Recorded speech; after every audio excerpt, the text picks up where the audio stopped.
Podcast Charge!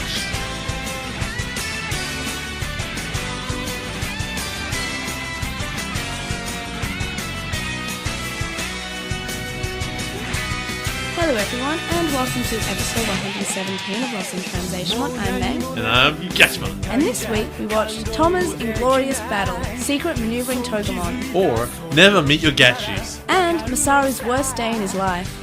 Or Gatch This Gatch, Marcus's Gatch Day. My co-host this week is Gatchmon, Gatchy. because Gatchy. Jay has quit the podcast. Now we just have Gatchmon as my co-host. So this week, the episode is our 203rd, because we missed 200, because despite me looking at the episode count for ages, I was, really tired last week and forgot to mention that it was our 200th episode last week. Which one was our 200? Our main episode. Really? Okay. So episode 116 was our 200th episode, and I didn't even notice until we released the Atmon episode, which was episode 201. Then we released episode 202, which was our V-Tamer Volume 5 coverage. Well, it's mixed in with a lot of fake nonsense like PVs and April Fool's episodes. Yeah, but they were enjoyable, wholesome content. Look, all of our content is like that, except for all the bits that aren't. But Like every time I speak, like the times I force myself to do the podcast and don't have a voice. like right now, My voice is back all those mostly. times you drop spoilers for things that everyone cares about more than Savers. That I have to edit out for the Patreon supporters because it's not making it to the full recording, obviously. The pre-show bits, which are famously unedited. Which we started doing the podcast, and then I messed up so much, I got really embarrassed, and now no one will ever know. You embarrassed! I was embarrassed. Oh, you embarrassed! So, I also want to just point out the second episode that we watched this week, the English title, is oddly in the same sort of format as the Japanese title. So we have Masaru's Worst Day in His Life, Prankster Solmon, as the Japanese title, and then the English title is Curse This Curse, Marcus's Bad Day. So it has that sort of two-statement, double-barreled episode title, and I just found that an interesting thing because I don't think the English titles have ever seemed to replicate the Japanese titles before. Yeah, you say that, but in 2 days, someone's going to send us a message and be like, no, that was a reference to this movie you've never heard of. It probably was. Look, it probably was a reference or a pun in some way. It probably was a reference. Most of these titles tend to be references that I don't get because I don't know anything. What's that really crap one about, Light My Fire? Oh, Kumon Baby, but it was Come On Baby. Oh, it's so bad! I remember when I realised that, and I was just like, finally, I have the answer to a decade-old question which no one asked. So awful. Because I was trying Kumon Baby, that's not funny. Like, oh, it's Come On. Okay, that's awful. Yeah, Kumamon. It's pretty much the same word. I bet Kazemon kicks it. By it, I mean the bucket, because she dies in that episode. Is that? That's her first introduction episode, and she fights in her first ever evolution episode and gets knocked out. I can't remember who Kumamon is. Kazemon? Wait, no, Kazemon. Yeah, okay. Fairymon. You're right. I'm still not bitter, by the way. I'm not bitter. I'm definitely not bitter. WrestleMania 31 2 years ago, still not bitter. Not bitter anymore. Nope. It's sitting in the sun. So for DigiNews this week, first of all, the Atmon manga finished in this month's issue of V-Jump. And no spoilers this time. No spoilers this time. And I will never be unspoiled, though. You can't censor my memories. Yes, I can. No, that's Probably. my memories you can censor. You can't censor my memories. Jeez. All right. So Hilarious. Okay. the second Atmon manga, which is a compilation of all the chapters that are in the issues of V-Jump, is also coming out in October. Now that's been completed, so that's exciting. I'm very excited to have the 2 volumes. I'm disappointed it only took 2 volumes. I was hoping it was more like a Cross Wars manga sort of thing, which was, I believe, was out for longer than the Cross Wars anime was and moved over quite a few different. I think it's got maybe 6 volumes. I don't know. It was for a long time, and I was hoping for a repeat of that because I thought that they were putting a lot of time into it. But I should have noticed how fast they were moving the plot in the manga, and I was like, oh no, it's only going to be lasting a year anyway. Or maybe they said it. I don't know. I just wished that it was longer than it was, but that's fine. You just want some kind of crossover between V-Tamer and Atmon. That'd been great. Okay, yeah. Digimon Vape Tamers. Fantastic. Yeah. So another bit of DigiNews is that the Try Stage Play DVDs are up for pre-order at the moment, and they're on Army. So that is available for us outside of Japan. So that's exciting. Are you excited, Jay? No. I have one up a pre-order. Now we have to cover it. Does it have subtitles? No. Well, then what the hell am I going to do? Learn Japanese, clearly. Can you Nah, learn bro. Can you become fluent in Japanese in like 3 months? Nah, bro. I'm sure you can. Nah. Remember, there's lots of books that say learn Japanese in 24 hours, so it must be possible, right? It's not What did possible. it teach you? Probably nothing. Hello? I already know hello. Yes, it's sayonara, clearly. Gomenasai. We went for the same joke with different words. My favorite one is Sumima, excuse me. Oh my god. Gomenasari. So, for LostinTranslationmon, as I mentioned before, episode 116 was our 200th episode, and this is our 203rd.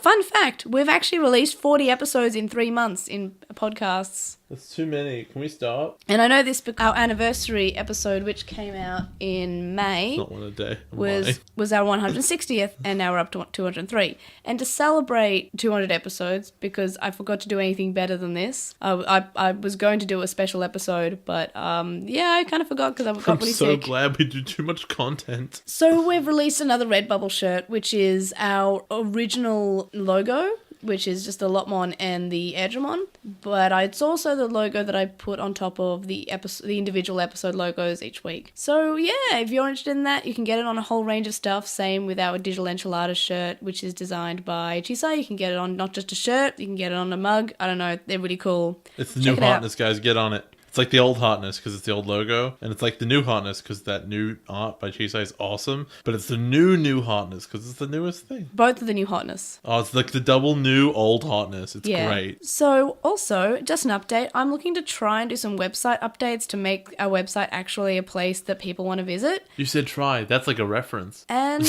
I'm not sure how long this will take because I'm busy, but I'm just a heads up, I want to start doing things to the website so it's not just like a very boring place on the internet. I want to make it a place. Okay, I don't know. Not just a place, but a place. Yeah. On the internet. And up for some listener stuff to finish off LostinTranslationmon. First of all, Magnus made a cute little animation with some clips edited and they're edited together to make us sound like we're the reverse of each other, like Jay likes Digimon and I hate Digimon. It's really funny. So it's kind of like a YouTube poop kind of thing. It's really great. I love it so much. I'm gonna listen to that again. And to top it off at the end, Magnus has made an intro to Dogmons with his own music, but with us singing the lyrics because with all our mentions of Dogmons, woo, it's great. It's fantastic. We're like the best singers ever. You guys should check it out. We're amazing. I'm actually going to be putting this on after the outro music for this episode. I asked permission, obviously. Dogimon. Woo!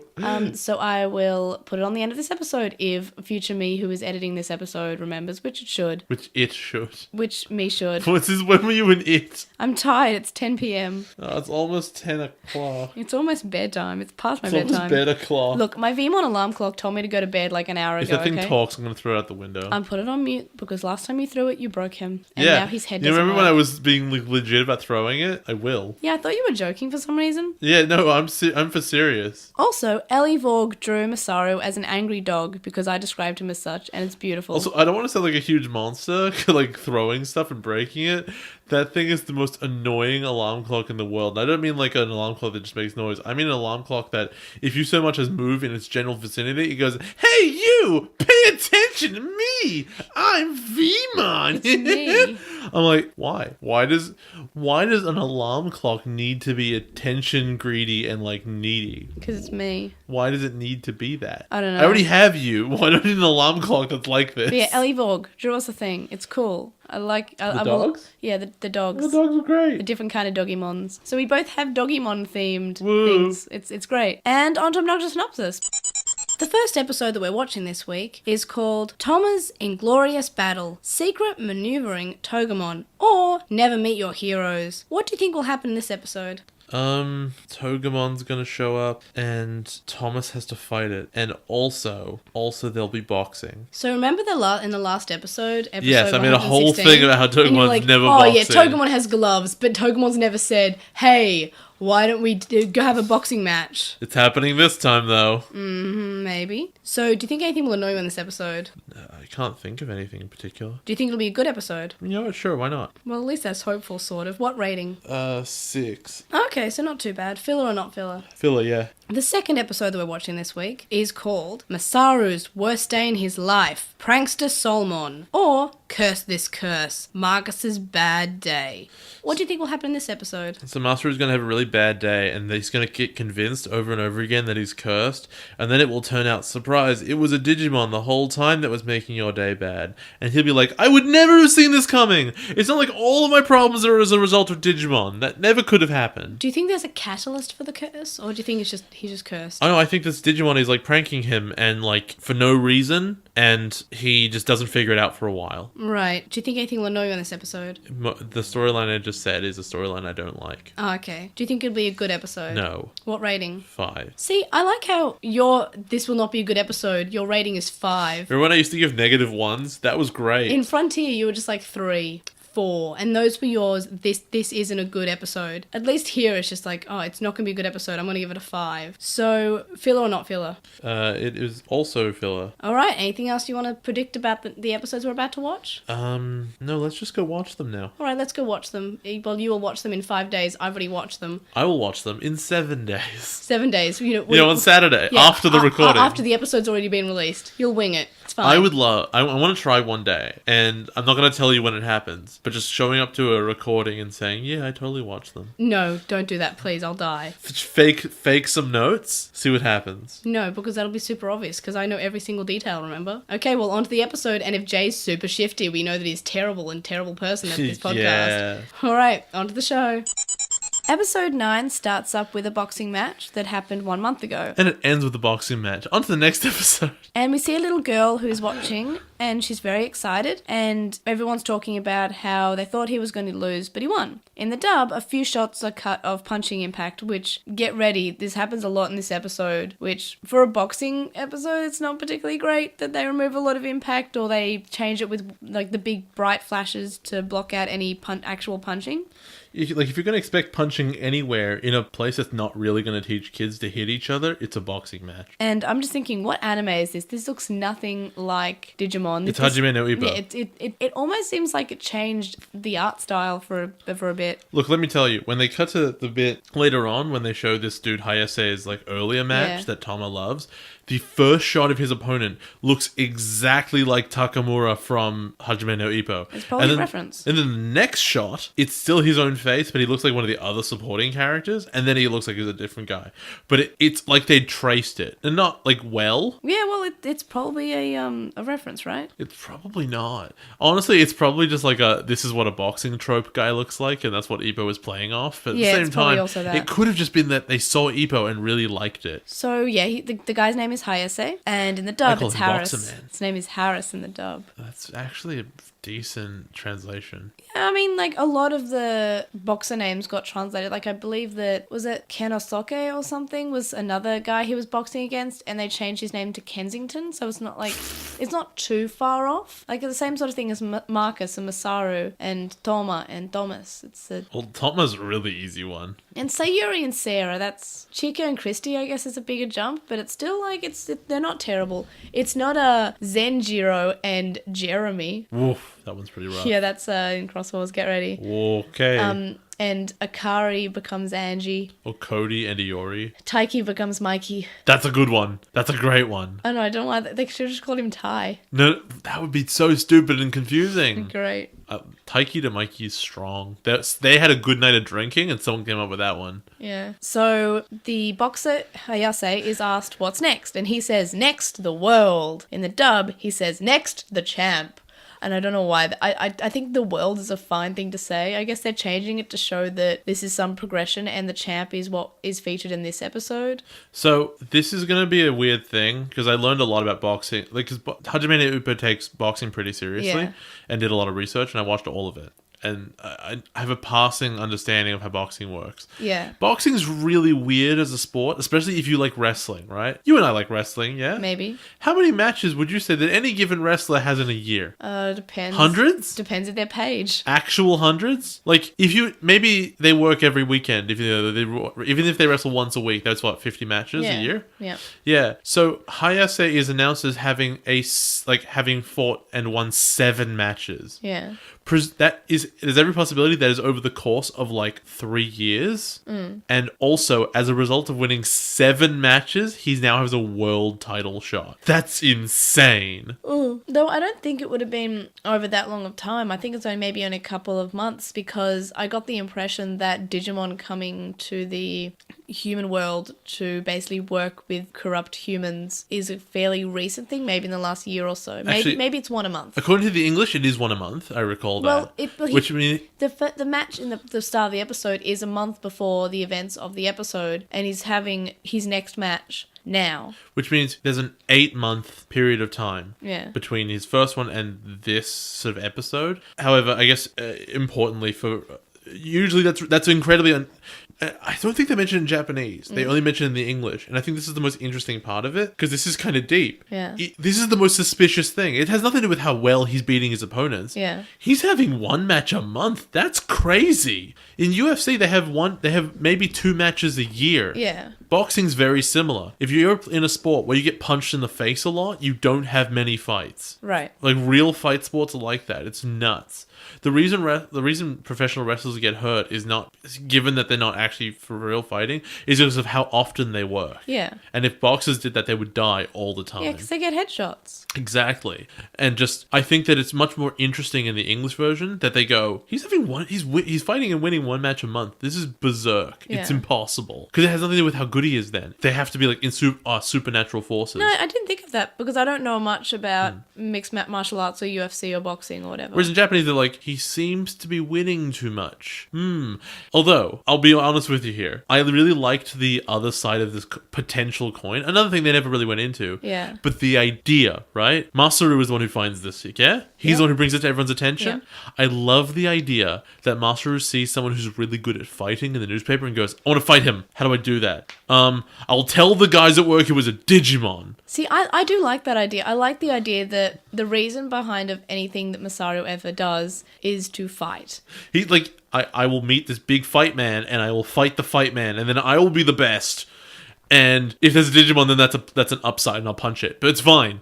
I will fight this boxer and it'll be great. Like, remember, he decided to join DATS. Also, I guess, so Agumon didn't get reverted to an egg, but mainly because he was told by the old man, hey, if you go to the digital world, you can fight things. And he's like, hell yeah. Also, I don't know, like, there's no way we could have timed this ahead of time, right? Yeah. But it's a little bit, I don't know, there's a boxing match this weekend. Actually hit each other. It's not just that, right? If Masaru is the ultimate fighter, yeah, and this guy's like a legit boxer, the big fight on Sunday is between Conor McGregor, an ultimate fighter, and like a boxer who's like the best. Mayweather, yeah. And I can't believe it's this weekend as we make this show. No, that is this particular episode. I was just thinking about that today because my manager at work, he's into UFC, like he's watched. He's gone to see Ronda Rousey box fight before.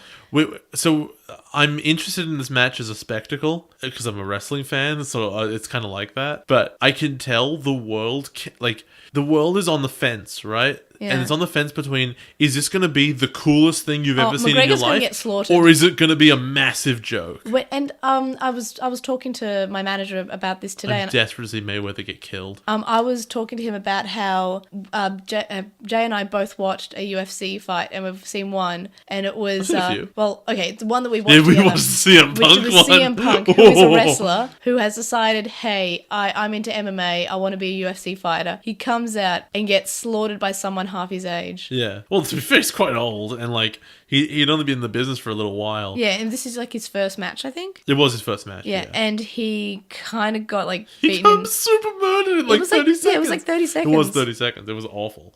So, like, everyone sort of remembers the last super fight that happened. It was like last year. It was Mayweather and Pacquiao, which was a boring 12-round, like, running away from each other, like straight boxing match. It's not what, when you're trying to drag lots of people to the sport, it's not what you want to see. You put like Conor McGregor in a ring, this is going to be short. And it will either be short because he's going to punch Mayweather's face off, or Mayweather's going to be like, I've been boxing forever, and it turns out that you can't convert your athleticism and UFC experience into this sport, and I'm going to kill you. So it's like, are you really, really good at playing the game squash? That doesn't make you good at tennis. I don't know. It could be, we don't know. It's like, it's hey, so interesting. Are you good at AFL? Do you want to play gridiron or rugby? Soccer? That's a different ball. Doesn't matter. You said you were really good at football, right? So play football. Oh, I guess. If You know? think about that. And then the person goes, well, I can play football, and gets in there, and what happens? Yeah. We don't know. Maybe all of those skills come across. Maybe breaking the mold of the beautiful science of like, what's it called? They have a really funny name for boxing. To be fair, because there's a big leap between wrestling, which is staged, and UFC. Maybe there's less of a jump from UFC to boxing. I still think he's going to get destroyed though. But we should talk about Digimon though. The idea, I guess we're talking about boxing because this is a boxing episode. Boxing. So the funniest thing I've ever seen, I think, particularly about the jump from professional wrestling to UFC, which some wrestlers have done very well. Bobby Lashley and Brock Lesnar were both amazing at it. Brock Lesnar was world champion. But with Punk specifically, I remember someone saying Punk really struggled because he spent so many years of his life learning to pretend to hurt someone. Yeah, and to not actually that when he's actually in a ring to hurt someone, he can't help himself from not hurting them. He's trying, but he can't help it. All his instincts are like, no, but fake it though. Yeah. No, it's fine. They'll sell. Don't worry about it. Wait, why isn't he selling? Why is he? Oh no! He's killing me. He won't stop beating my head. Why is the ref not telling him to stop doing that? No, ref. No, okay, great. The ref stepped in. What do you mean I lost? Oh, wait, man. I'm unconscious now? Yeah, I don't think you have that thought, honestly. I guess I'm just falling asleep. Good night. Good night, sweet Prince Aroni. But yeah, Masaru totally just wants to fight Hayase, but it's not actually said that that's his intentions. I kind of wish that like Yoshino said, you just want to see if you can fight him, don't you? And then I want him to look like he's a little bit like he's gonna answer, and then the captain steps in. Yeah. What we get instead is Thomas being like, no, that's stupid. Of course not. There would be no way, because we learn later that he idolizes this guy. So this bit makes more sense in hindsight. I've only just figured this out now. That's why I say that. Yeah. But he's like, no, you're stupid. There's no way it's Digimon. And the captain walks in and goes, look at this Digimon fragment we found from this boxing match where he was definitely cheating with a Digimon. It's a thorn. We don't know what Digimon did it though, because there's not just one Digimon who is a cactus. I know, but there's two. You would think, if they were halfway intelligent, that there would be a step between this point of, oh my god, there's Digimon involved, and going to do interviews and stuff, where they would say, hey, let's check our database for Digimon that this could match. And they probably could do that rather easily. They have the thorn. Couldn't they just put it into their machine and scan it? Because Digimon, I guess? Yeah, because you'd think that, because they're digital, any part of them would have data that is suggestive, DNA would be, I guess. Yeah, I would think that too. But it's better than DNA, because if you got a hair off Leomon, it would still have DNA in it, even though it's dead material, because it's data. That's all of Leomon though. Yeah, exactly. It's all data. Agumon says that it's rare for Aniki to get a case, and he punches, and then Masaru punches him. The punch is removed, and in the dub, Agumon accuses Thomas of being jealous of Marcus finding a case, which it goes from him kind of being supportive but kind of insulting him by mistake in the original to just being supportive of him in the dub. And I kind of like in the original how he's just Agumon's just kind of a little bit dumb. But that's always what Agumon is. He's just hey, it's rare for him to find a case. Well, I guess except that time he was talking to Blackwall Greymon and he was really wise for some reason. Except in the dub where he said that line about the oddly transphobic Agumon line, which was, what if my aunt had a mustache? She'd be my uncle. I love Agumon. Thomas says that this man would never do anything unjust, so it can't be Hayase because basically he loves him and he doesn't want to accuse him of anything. I watched boxing when I was young and I saw him on TV, and that means he's a good person. And then we get What if everyone said that about Hulk Hogan? They would be really embarrassed. Then we get the best montage ever, which was Toma is watching boxing really intently. And then we get the next scene, which is Masaru watching boxing and Ogumon's mimicking the screen. And it is beautiful. I love Ogumon so much. It's so pure. But Masaru, is really interesting in this light because we see him actually concentrating on something. He likes to fight. I know, but it is really great to see him, this character who we've shown to not necessarily be too smart and too calculating. He's actually concentrating on something, and it's showing you that this is how passionate he is about this. I wish we could see him fight Hayase. That'd be sweet. I wish we could see him fight anyone. We don't actually see him beat up humans. He's so strong, though. He's like unbelievably strong. Yeah, he beats up multiple guys, but in every scene we've ever seen him fight humans, from memory, I'm pretty sure we've just seen the aftermath. We've never actually seen the during math. Except that when he punches Toma. Yeah, except for that fight. But I'm just saying the groups of men that he has beaten up. Isn't that the most indicative thing of exactly what we're talking about with this weekend? The Ultimate Fighter versus the Boxer? Oh yeah, in a boxing match, of course he loses. But in a real fight, yeah, the boxer gets killed. Yeah. But no, you're right. It is a pretty big coincidence that we are watching the boxing episode and the boxing is this weekend. It's happening! I'm just really excited, okay? I'm much more interested in that than I am in this. And you gotta admit. I guess we could watch it probably. We'll find a way. We'll find like the UFC one. There is no way. I bet the pub near your house is showing it. Oh, I bet they are. Or any pub. Go to a pub. Ooh. Oh no, I'm pretty sure there's a one on Centre Road. I don't know what time it is though. It's probably at a weird time. I guess we could look it up. I think it's like 2 p.m. That is a weird time. 2 p.m. is not a weird Sunday, time. 2 p.m. is like 8 p.m. in America, like in some places in America. I don't know. Saturday night. Anyway, we'll probably find a pub. So yeah, basically we get a big bit of Hayase's background.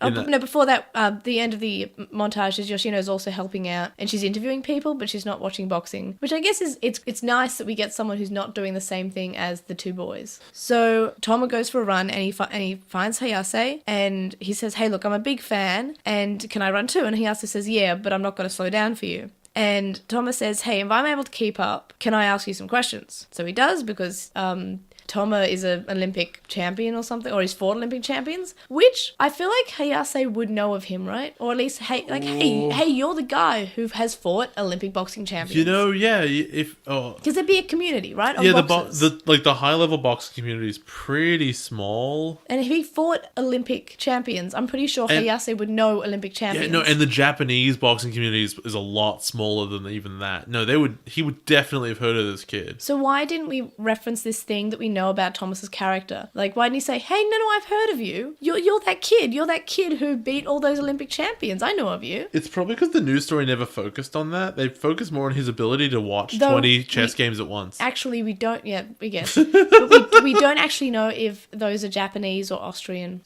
Oh yeah, no, because he just got back to Japan. They could be Austrian boxers. Oh, it could be, and they're lame. They're all hopped up on Wiener Schnitzel, and they're all blonde. Oh no, they all look like Thomas. They're just Thomas clones. That's weird. So Toma asks about a boxing match that Hayase had, and the guy kept on doing some foul plays against him. And this guy looks like the most evil guy I've ever seen in my life. He looks like Takamura initially, which is awesome. He's basically All Might. Yeah. Then he does the other things.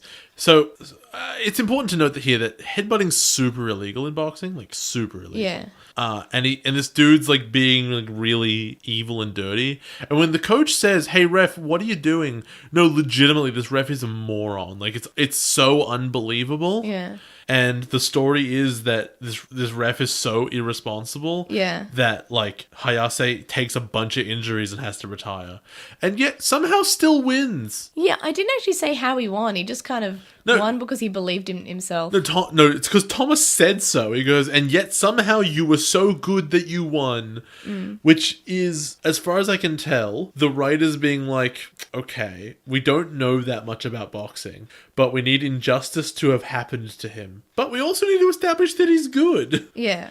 You can let him lose. There's nothing wrong with that. Also, while in the original he says that he had to retire because of, like he says, I was forced to retire because of injuries. In the dub, he doesn't really mention the injuries as much. He says, and then because I wanted to take care of my family, I had to retire. Which is really different.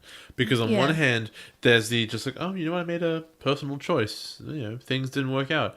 And the other one is like, some really bad stuff happened to me and I had to retire and that sucks and I didn't want to. Yeah. Because I've always wanted to do this, and that's why I'm back. There's so much more character to that. Yeah. Though, to be fair, this fight didn't have Togemon in it. So he was actually fighting on his own merit and not because of Togemon. Which I feel like they should have addressed that more, that he's saying, that he has like this huge retired streak, and then maybe he lost a bunch, and then Togemon only just started helping. No, the whole point of this was to establish that he was a great boxer until he got injured. Yeah. And then... Or until he quit because his family. Sure, but that's a lot less interesting and stupid. Yeah. And in fact is stupid. Instead, and then the reason he would get back in is because he has Togemon's help. Here's the thing, though. If he didn't know that he had Togemon's help... And he doesn't know. When did he make the decision to get back in? Because that sounds really dangerous. I think he got back in because he just loves boxing. I feel like that's just something he loves. They never talked about it. Because the implication is that he started doing the streak... He started getting back into the streak because he's cheating. Yeah. But we know that he doesn't think he's cheating. So why did he start again? Because he was under the impression that he was too injured. And we never actually got the impression about how passionate he was about boxing. We know that Toma is extremely passionate about boxing. We know that Galmon is passionate for Toma because he's passionate about boxing. Yeah, and also like the coach doesn't know because he's not in on it either. Yeah. Who told him he'd have the ability to get back in? The plot, the script. Weird. I just wish there was a scene where he says, and then I realized, like, I was depressed for a couple of months, and I realized that my life was missing something, and that something was boxing. Yeah, but he'd been retired for like more than 3 years. Yeah, well, I think that was... Yeah, it would have been retired for the life of his child. Sort of. Half of it, yeah. Yeah, like... But assuming that she's like 8? Yeah, put in a scene where he realizes that he's been missing boxing, and it's created this hole in his life, and he's just so passionate about this thing. Because in this episode, while I think that we actually did get a character for Hayase, which I'm proud of the writers for doing that, they didn't really make him seem all too passionate about this thing that is his life. There are a bunch of holes in this story, which I realized I accepted when I watched it, because at each point your assumption of what was happening made perfect sense. And then when the twist happens, you go, oh, that's a good twist. And it was a good twist. But the problem is that good twist actually makes the rest of it not make any sense. But look, there's basically what we're saying is that it's good unless you think about it, but you actually have to think about it more. Then remember when I said that in Frontier? See, this is different. Yeah. This isn't it's good unless you think about it. It's good and then you think about it and it's still good, and then you think about it a lot more and holes begin to open up. Yeah, and then you analyze it for the podcast. It never became bad. Yeah. It never became bad in that process, right? And it's the same with a lot of episodes in Tamers. No. No, Tamers, you're right. Yeah, Frontier was... No, if you thought about it for a second, it became awful. Frontier was as soon as... Well, for me personally, as soon as I switched my brain on, I realized, hey, there's a lot of... I still enjoyed Frontier. It's awful. Like, never think that I didn't enjoy Frontier. I will... Oh my god, I can't believe you enjoyed that But Drek. for Tamers, this... Drek. Savers so far is on a similar level to Tamers, where the episodes are good, and then you analyze them and you think about them, and then you kind of find the problems. But it's still good. It is still like, it's like, oh, there are problems, and they could have been fixed rather easily by adding in, like, maybe maybe 2 minutes of say. All you have to say is him saying something about how passionate he is about boxing and how, like, he was missing something in his life. I think what's helped Savers a lot, in that regard... It's not Frontier? Well, no, that's easy. Just don't be crap. Is that all the show has is like 2 strong characters, a reasonable supporting cast, and then no underlying plot whatsoever. So far. Well, yeah, like, obviously. We're in the first 10 episodes where it's meant to be... It's always slow in the first 10 episodes. It doesn't have to be. Except for Tamers, which had a lot of interesting concepts in the first 10 episodes. Yeah, that's what I'm saying. And then we had to focus on Ruki as a character and her issues with Digimon and her issues with having a partner. No, look, what I want to establish, though, and what TV shows generally do, is they tell you this is what the show is going to be about right at the beginning. And the best example I can give you is Digimon Adventure. Yeah. Can you summarize for me, from episode 1 of Digimon Adventure, what is Digimon Adventure about? Kids who go to the digital world, and then they save the digital world, then they go back home, and they save home, and then they go back to the digital world and save both. You are incorrect. What? Digimon Adventure is about kids being trapped in a place and trying to escape. That's the story. And everything else is incidental. Yeah. Everything else is incidental. Saving the world is a great byproduct of their attempt to escape the digital Yes. world because they want to go home. That is a story that is introduced to you from episode 1. Yeah. Event 02, I think they introduced the world ending problem really early. Hold on a second. Why did they go to the digital world again? Because they can. No, seriously.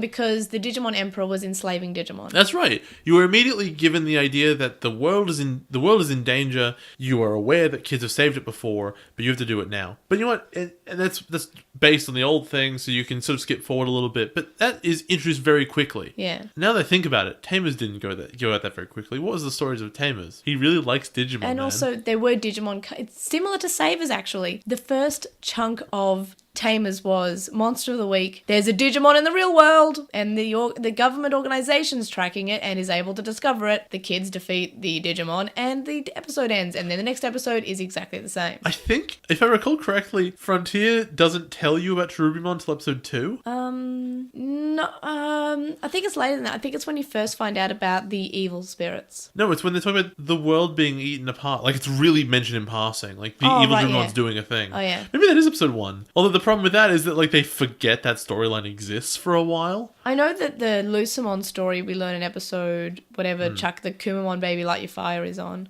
More importantly, what Frontier's story is about is go to the forest terminal, right? Yes. There's like no reason for it that's given, just go there. And that sucks. This story, however, we are 10 episodes in and the entire story is Digimon exist. Isn't that weird? No, the end of the next episode kind of says, hey, why is this happening? I know it's happening, but why? Yeah, I know, and there's a little bit more to it, but really the entire story over the course of 10 episodes is, look, Digimon exist. Dude, I think you're wrong. I think the story of Savers so far is Masaru really likes to fight? Yeah, but that's not a story, that's a character trait. Yeah, good point. And if you wanted... Okay, so as an example, again, yeah? I'm watching Little Witch Academia right now. And Little Witch Academia is a fun show. It's got a lot of cute stuff in it. And each episode is mostly... It's like, there is continuity. But I would say each one's like mostly a self-contained story that has like an internally consistent plot. And then it sort of gets to the end. And then there's little connecting bits between the episodes.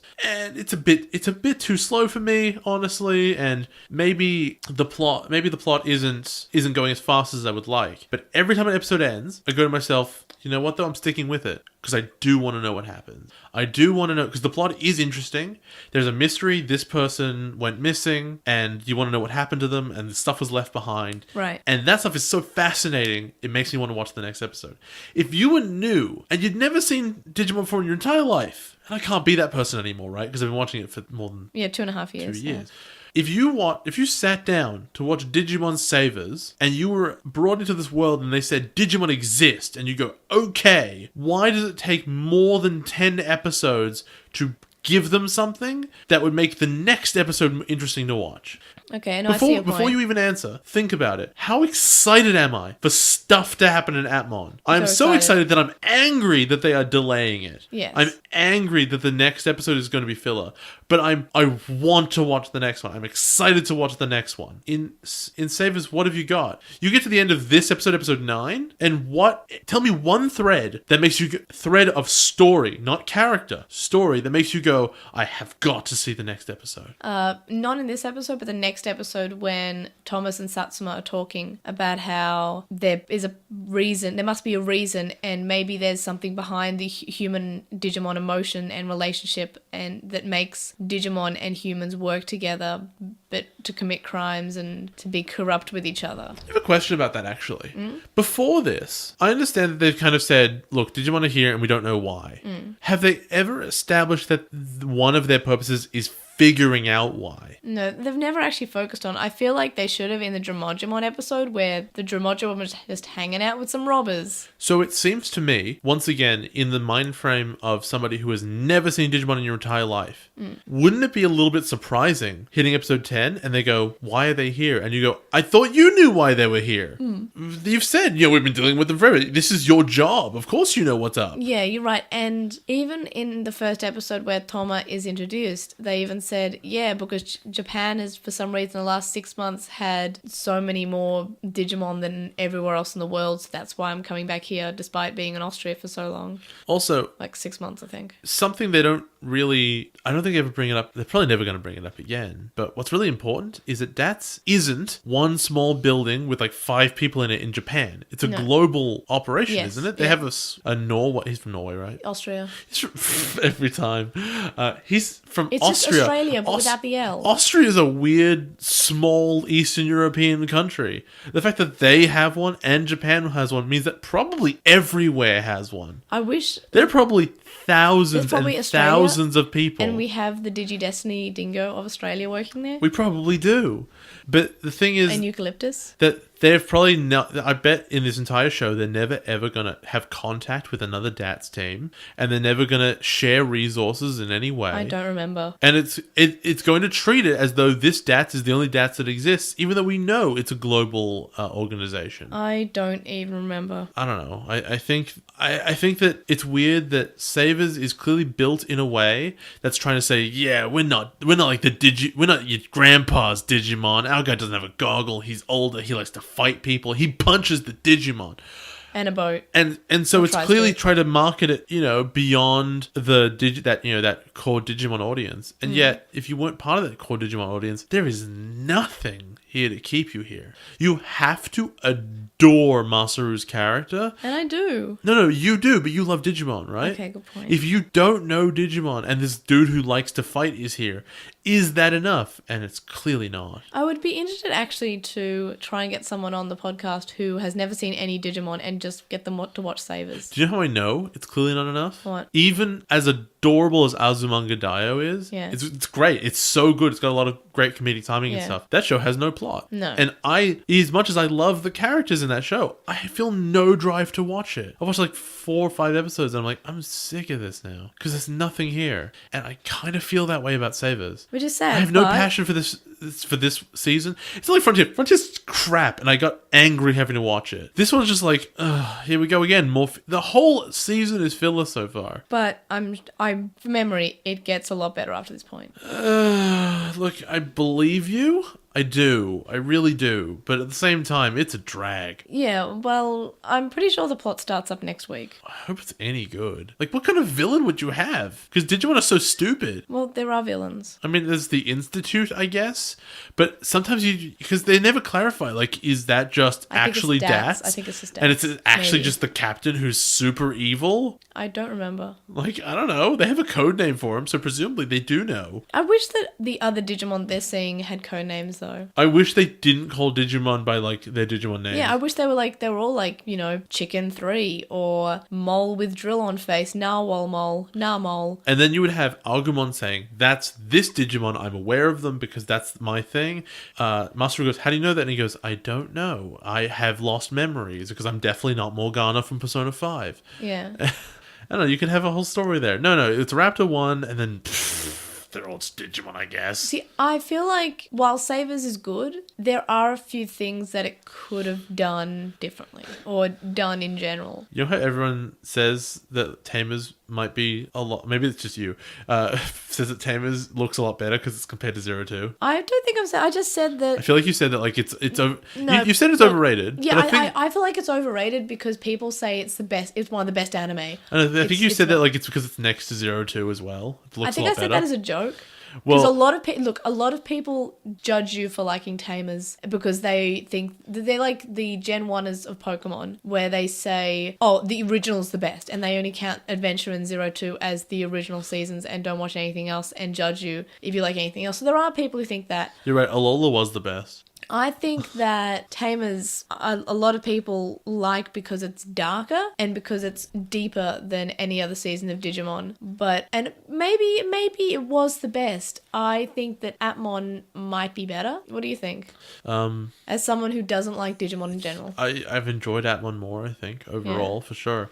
And I guess what I was trying to get at is I think that the way I feel about Savers is that I do legitimately think that Mastery Punching Digimon's really cool. But most of my feelings towards the show is boy, I'm so glad this isn't Frontier. And that's it, right? And that's bad. Like, what if what if Frontier was in existence and we went from Tamers to Savers? I think I'd be really bored. Yeah, which is sad. I'm beginning to get bored anyway. Because I still think that Savers is really, really underrated in the Digimon fandom. I feel like whenever people list their tops, they list Tamers, they list Adventure, they list 02, they even list Frontier. Why would you list 02? That sucks. They don't list Savers. That's stupid. In their top 3, no one ever lists Savers. If you list Frontier, you're a bad person. I hate you. Look, people are allowed to like Frontier. No, they're not. Oh, you know what? No, I was very fair when we were covering it, but the more I think about it in hindsight, the more like angry I get that I had to watch it. But look, people are No, allowed you to can't like like the things you like.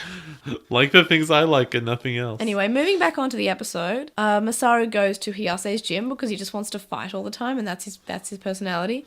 And we get to meet Hayase's coach, and I'm pretty sure we don't get a name in the original, but in the dub it's Rocky. Because It's a boxing reference. We then see that Yoshino is interviewing Hiyase's wife, and she's saying how she's a magazine reporter who wants to interview her. And she asks what it's like being a wife of a boxing star. Here's a question for you. Yeah? She's a badge, right? She's dressed in a uniform before and acted in an official capacity. We've been over this. I don't know why she doesn't do this all the time.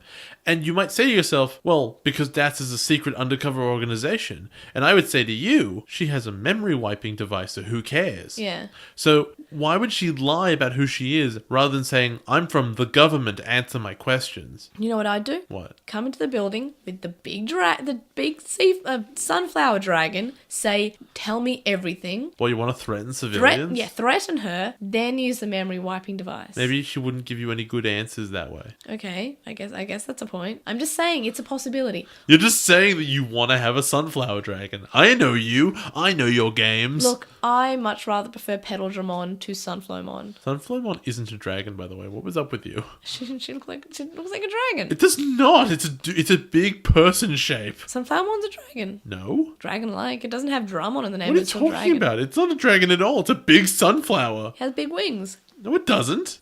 Nah. It flies. It has Nah. wings.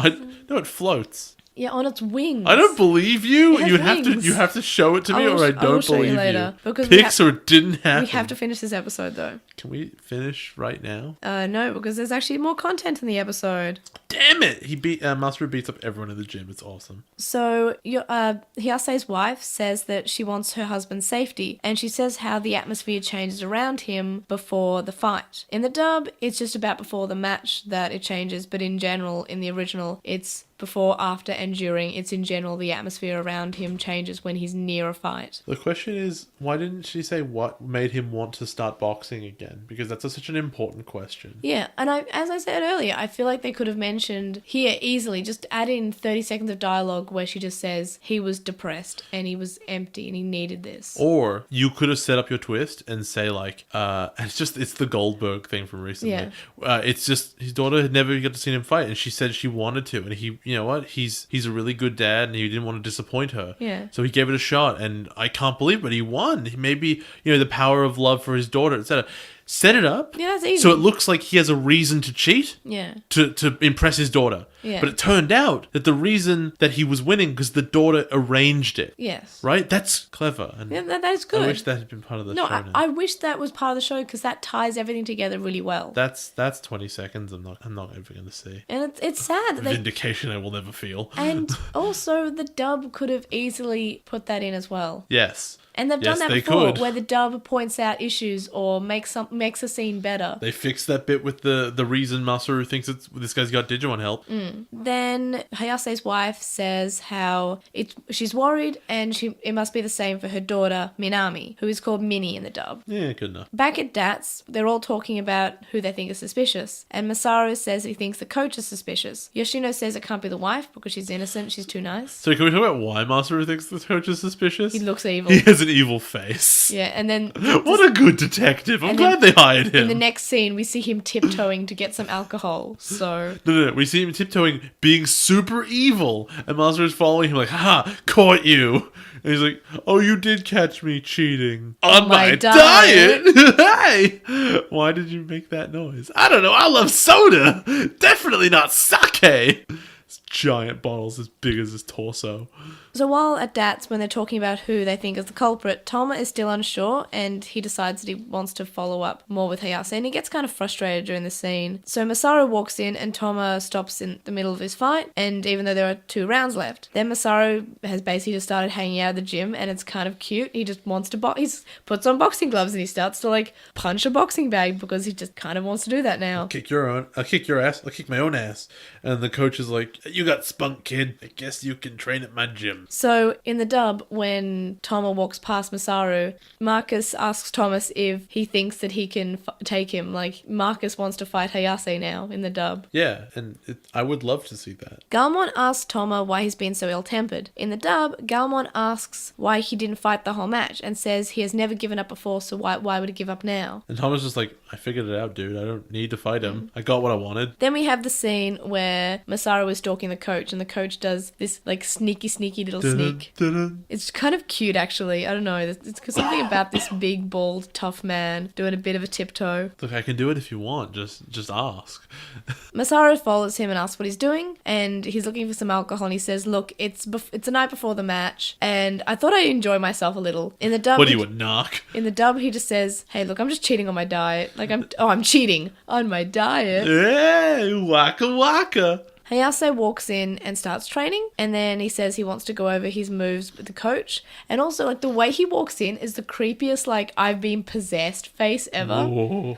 Yeah, it is weirdly shady. Yeah. Hayase then gets a phone call, and Masaru gets a Digimon alert. Then we see Hayase's opponent training, and a Togemon throws a needle at him, and then we see Galmon blocks it. It turns out that Togemon was giving Hayase's opponent's body disorders with her needles. Can we talk about this opponent briefly? This Yeah, sure. American champion? Yeah. This is the thing from Hajime no Ippo straight up, where there are 2 American champions that I can recall, and the first American champion is what I'm recalling, and he's a huge scumbag, and he's exactly like this. Well, we don't know his character, we just know that he's creepy looking. No, we know he's creepy, and we know he must be a scumbag because of how he acts towards the camera. He's not just a weird looking dude. He goes, "Blah."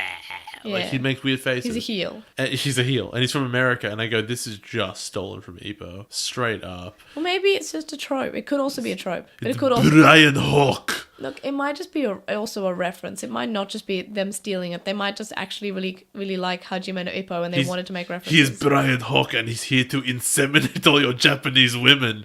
He was a true heel, that guy from Hajime no Ippo. It was nuts. Jeez, that's deep. It was real nuts. That's a good show. You guys should all watch it. Thomas says the culprit couldn't have been Hayase because it must be someone who loves him deeply. Which I wish we knew more about how Toma jumped to this conclusion. Because he loves Hayase deeply, and he knows that he would have done it for him. Toma's the culprit. Oh, no! We find out that it's his daughter. Who is like, okay, so Togemon is holding the daughter behind her back. It's so cute. But if the daughter is leaning against the back of a cactus, aren't you touching a cactus? Yeah, no, I touched you die? I touched a prickly pear once, and I had to like rub this gross stuff on my hand that really hurt for like 3 months. It was painful. I touched a legit cactus once. Like, really tiny. You're dead to me. Little brushed it with my finger. Yeah. Like, there's a tiny little... Okay, so here's the thing about cacti, it turns out. At least some cacti. Yeah. So you know how they get the big, stupid needles? Yeah. Those are a distraction. Cactus have micro needles. Yes. They got little ones. Yes. But they're rough. And you don't, when you touch it, you don't notice. It's only like 2 minutes later when your body stops going into shock and you look at your finger and you're like, I've been stabbed 40 times. Oh, dude. My one finger. You know that a prickly pear is No, just I don't know. Okay, it's just a cactus fruit. It's a fruit from a cactus. It literally had a sign that said in probably about 4 different languages, Do not touch. do not touch. And I was like, well... What are you, Mike Pence? Well, this is my earliest childhood memory, by the way. I think I was 2 or 3. And I was a toddler. So I reached up and I was like, it says, and I'm pretty sure I could read, do not touch. Like I learned to read quite early. What a webble. So I just kind of picked it up and was like, do not touch. It's probably just like super soft. So I squeezed it. Yours is so much worse. Thousands of little needles in my tiny baby toddler hand. That's so bad. I immediately started looking at my parents saying, I'm in a lot of pain. And they were like, you're lying. We don't believe No, you. they believed me. So I went to the That's doctor new. and I had this I think I had to wrap my hand up in something. Yeah. It was a long time ago, so I think I was just like cloth because this ointment did was it actually had to pull out the needles because they were inside my hand. Yeah. It was so painful. Oh, it would be.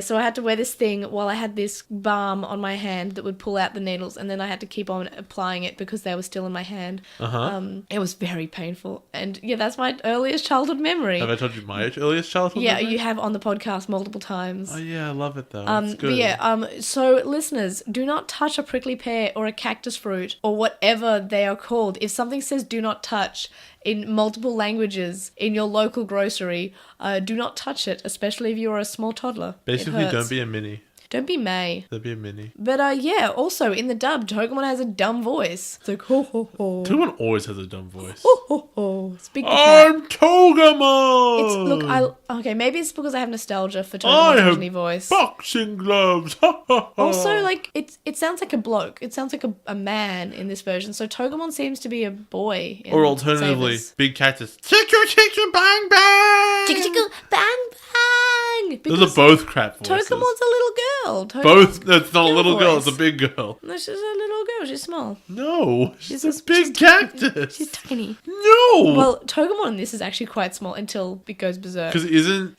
the big Birdmon also a little girl? But it goes, Sora, I can feel your love. Best line. No, the best line is you're talking to a boat, but I guess we'll get to No, that. the best line is nice friends you got there, The best line is no easy tusk, and you can fight me on this. No easy tusk. So, Sorry. Galmon is going to fight Togemon, and he's standing there in the dark, and Toma has put on a hoodie, basically, and it is kind of cool. Okay, so... It makes no sense. This whole bit makes no sense. I need to say, if Togemon walks in, and all the lights are off, and they're standing in the corner, presumably they've been there in the dark for a little while. Also, who turned on the lights? Like, it's just really stupid. I like to think he had like a little, it's set up on a little like gadget because he's smart. But look, truly, I like how thematic this scene was. It is nice, but truly the funniest bit about this is when you think about it for more than 2 seconds, which I've only just done now, and realize that, yeah, if you walk through the front doors of an arena, you don't immediately end up in the actual main area. Yes. You have to go through lobbies and stuff first. Yes. So the Togemon has run through all of the side areas and gone through past the food stands and bathrooms and gone, you know what, I should go into the main doors. Well, they were following the champion, which also... Who they must have lost. Toma must have spoken to him and say, hey, go in here so I can set up this fight.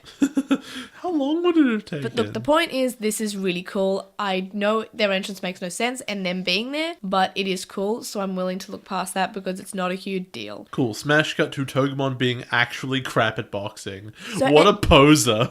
But just a bit before that, Yoshino and Masaru are also there, and Yoshino says, hey, Masaru, aren't you coming? And Masaru says, look, we have to leave it to Galmon and Togemon because as soon as you enter the ring together, it is strictly a one-on-one fight. And I love how Masaru just like, yes, I'm passionate about fighting, but I'm so passionate. I know the rules of each and every sport. I love fighting so much. Also, man on man, one-on-one, one-on-one versus boat. So, he would have fought that boat. In the dub, Marcus says how Hayase is Thomas's hero and he has to fight himself because it's to do with honor. And I don't know. Nonsense. It goes from like, oh no, because it's Thomas's fight from this because it's a sporting rule and it's strictly one-on-one because the ring is a sacred place. It seemed like an honor thing, yeah. Yeah. Rather than, he's fighting Hayase even though it's his Digimon fighting his daughter's Digimon. Basically. Galmon and Togemon have a boxing match and Galmon is thinking about how this is the boxing that his master loves and the pureness is something that Galmon won't forgive anybody soiling it. But also Togemon sucks. Also, yeah. Togemon's really... Like, why even have boxing gloves on this thing if it's really bad at fighting? I think when you first ever saw Togemon on the podcast, I'm pretty sure you said, why doesn't she just take off the boxing gloves? Surely she'd do more damage. I'm pretty sure you said that. Because, like, you just have these reverse pin cushions but you're not hitting people with needles. Yeah. And also... Like, you'd think that this would be really hard to box because you'd get needles in your hands if you hit them in the face, but they never cover that at all. Even though we know that the needles are like 6 inches long. Yeah. Anyway, so Gagamon kicks the crap out of Togemon. In the dub, Galmon says how Thomas loves boxing and he loved it as a kid and he's polluting that memory. I feel like the original seemed like it meant more than the dub. I don't know why, but I feel like it had more impact as a line. Masaru calls each of the moves that Galmon uses, which I love. I love the fact that they're showing how passionate Masaru is about this thing. Despite this more or less being a Thomas episode, they're still kind of showing you things about Masaru, and they're not big enough to detract from the whole experience that Thomas is having. But I don't know, it's nice little character bits, and I like the fact that he's passionate about it. Yeah, the opposite could be said for Yoshi, because she does like nothing. I'm really sad about that. I mean, she still does more than Azumi. Yeah, that's true. Fair enough. She got results. She had a boat and a grappling hook in the next episode. I love that. So Togemon goes berserk and then goes really big, and then Galmon evolves to Galgamon, defeats Togemon, and then it becomes an egg. I'm actually really I'm already sick of the idea of, oh no, the bad guy's angry, so he got big and stronger, and then they just beat him anyway. So this mechanic is pointless. Digimon actually gave them a bit of trouble though. True, but the mechanic is pointless. Because it doesn't establish anything. It doesn't do anything interesting. It's just meant to arbitrarily raise the stakes of the fight, and it doesn't. Now, I'm not sure if this is the case because I watched Sabers a long time ago before I read V-Tamer, but wouldn't it be nice if this was like the same sort of story as why Zeromaru gets stronger when he's angry and is actually making his life shorter? I mean, I think that part was a bit dumb, so no. I don't know, I'm just saying that maybe it's a reference, but I'm not sure. I don't think it's a reference. So, we can go straight to the best conversation in this. Which is when Toma he asks his daughter to him and then says, hey, you should forfeit. And Hayase says you're not that he cheating can't. anymore. Yeah, he says, look, you should forfeit. You'll get injured. You shouldn't do this fight because you don't have Togemon there, and you'll lose basically, and you'll get destroyed because you haven't actually fought any of these fights. Well, you fought them, but you didn't fight real people, Yeah. basically. You fought super injured people because the Digimon was helping you. Yeah. And the guy's like, look, I gotta do this because I'm doing it for me, right? I gotta make... No, he's doing it. Yeah, he's doing it for Minami, and he's saying, I have to show her that this is what it's like to fight real, and I want her to see her dad fighting real, and this will be my last match. Yeah, and then he walks towards the ring, and they cut. So we don't actually get to see what happens in the fight. Yeah, we know see what happens. he goes to the ring, and I really wanted to see the fight. I want to see how it played out. Like, oh, he got a crippling loss and he got injured, but his pride and his love for the sport's still there. I don't think if you took a crippling loss and got injured, you'd be all that happy. But I don't know. But he still loves the sport. I don't know. Like it seems to me that he probably would have died. Like, you can't have someone who's like below peak condition and all that stuff against a world champion. Yeah, hasn't probably legitimately fought for like 10 years. No, but it was 4. But well, we don't know that. We do. We give him the exact number. Oh, are we? Oh, okay. Thomas says, I watched this match 4 years ago, and that was when he was retired. 10 then? He looked like he was 6. He was 10, so he said. Apparently. Because, Digimon in ages is really stupid. Yeah. So he goes and he goes to die. The exact opposite thing happens in English. But just before we go to the English, I just want to say a bit more that the English version didn't really touch on. So Thomas says, "Hey, I'm gonna have to wipe your memories." The guy's like, "Yeah, I know, but memories, right?" He says, "Look, if they're important, they'll stay in my heart, and I'll retain them there. And memories are just, they're not insubstantial. They're just things. I'll hold it in my heart." Yeah, these are comfortable lies people tell themselves. Yeah, and he's accepting of it. It's nice. But I don't feel like the dub actually touched on, "Hey, I'm gonna have to remove your memories because you saw a Digimon." It's a weird subject. And then he will only think that he won those fights again. It's actually destructive. Yeah, he'll say, "Hey, I know, I'm gonna get back into boxing." Yeah, he'll think he won. Like, I feel like a lot of these memory wipings, like this episodes and the previous episodes, which it was with Neon, kind of like, I don't know, you didn't have to wipe Neon's memory because, I mean, he learned his lesson. He's going to see on the news, "Hey, I broadcast a bunch of stuff. How did I do that?" And also, like, with Neon, nothing dangerous will happen. He will think that he's popular because he is popular. Yeah.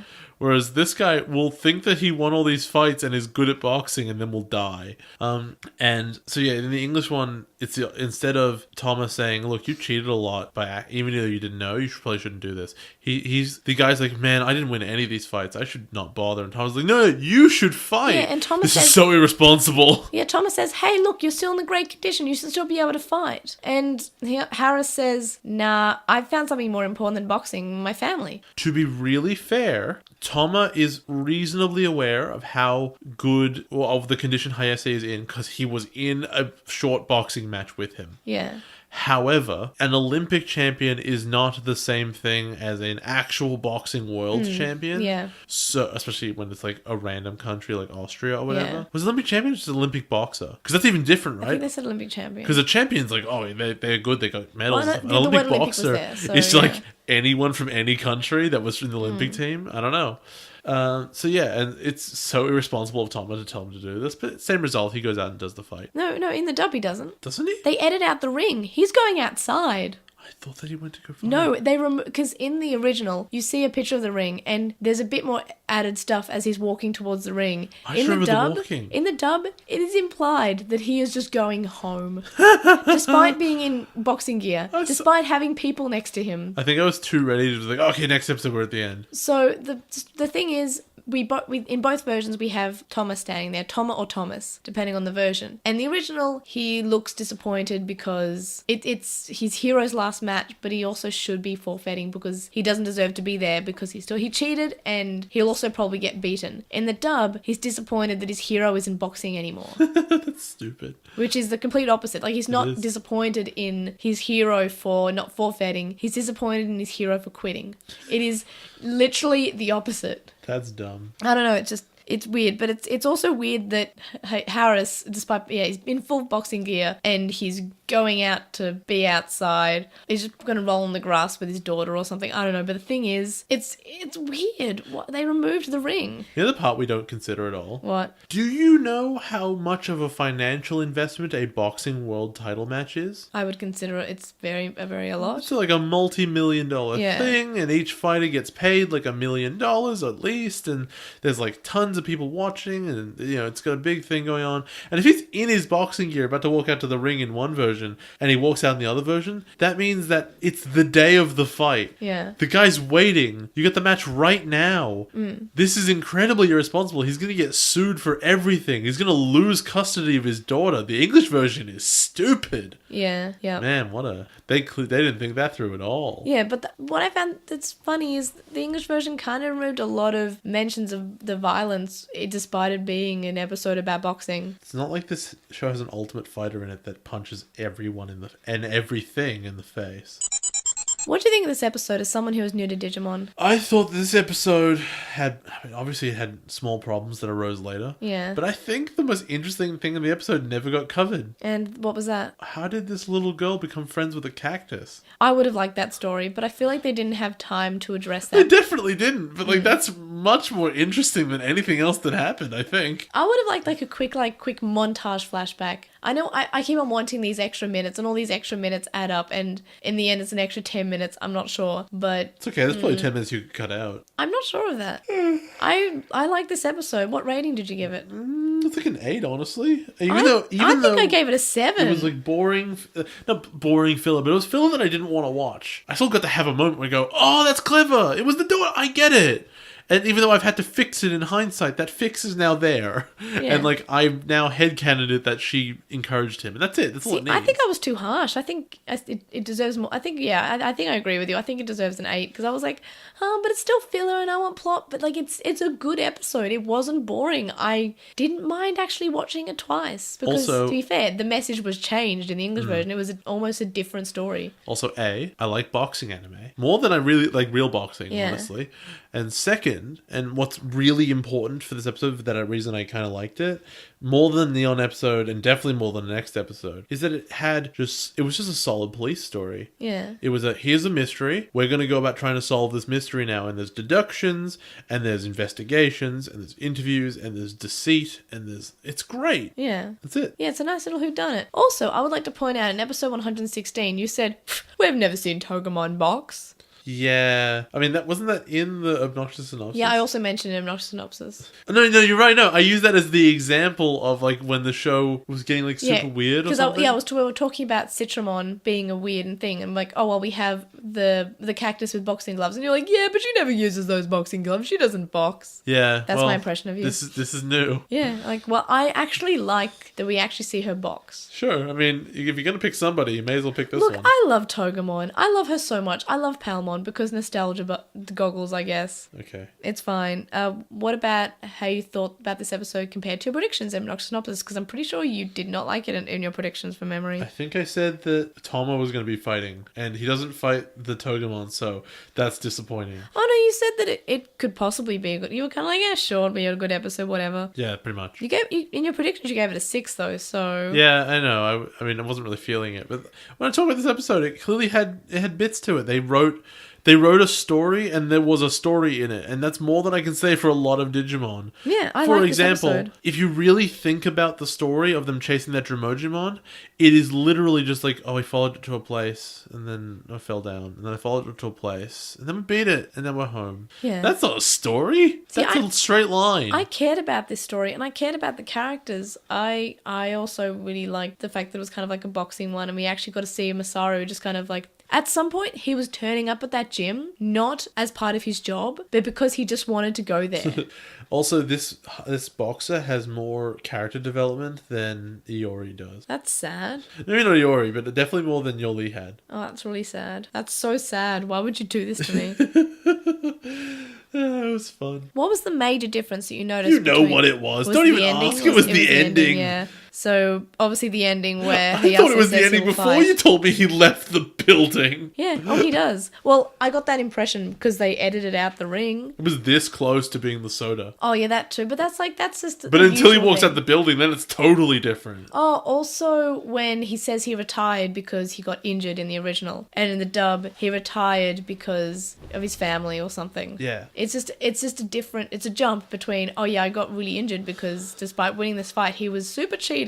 Yeah, it's weird. You're not really meant to win if the other guy was cheating. See, this episode had quite a lot of differences, but I guess that's because it was a fighty fight episode and they don't like fighting apparently. Have I ever told you about the frog punch? What is the frog punch? Is the funniest part of Hajime no Ippo. It's a boxing move where the guy who performs the punch, right? Mm-hmm. He looks surprised. Yep. He goes, and then he looks to the side, like slowly, like he's seen something that's crazy. Yeah. And then the theory is that any normal human opponent, when you see someone do that, naturally you will look to see what's going on. So the opponent will look off into the crowd. And then they turn back and you're gone.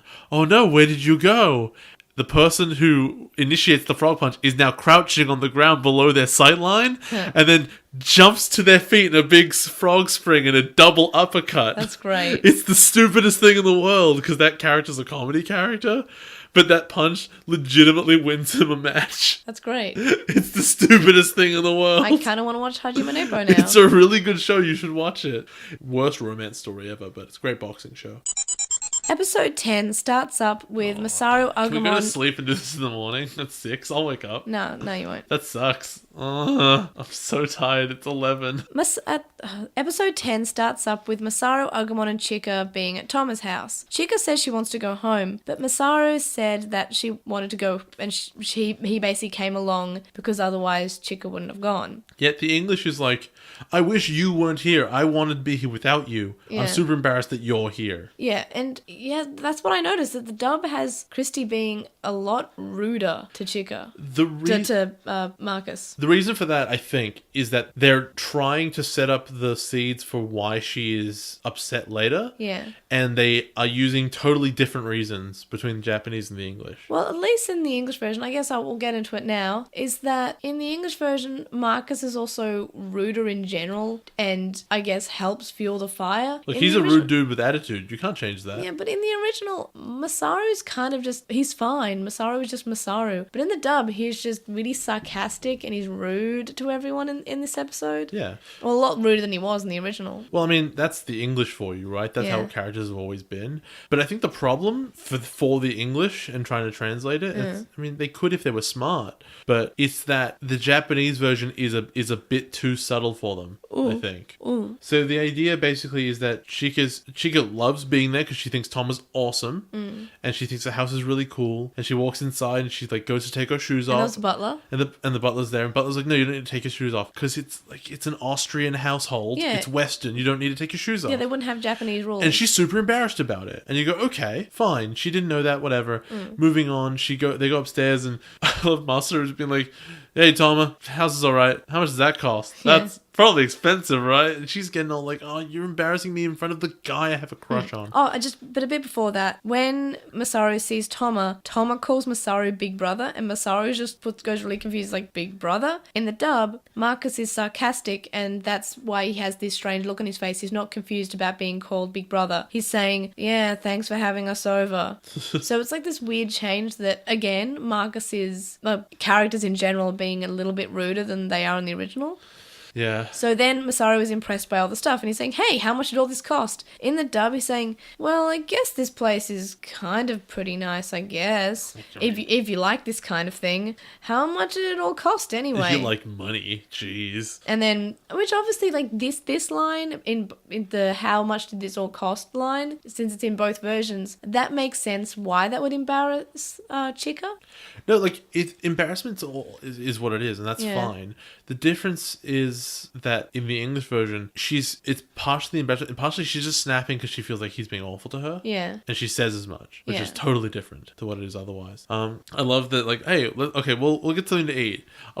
He goes, I have prepared this little banquet for you. This modest meal.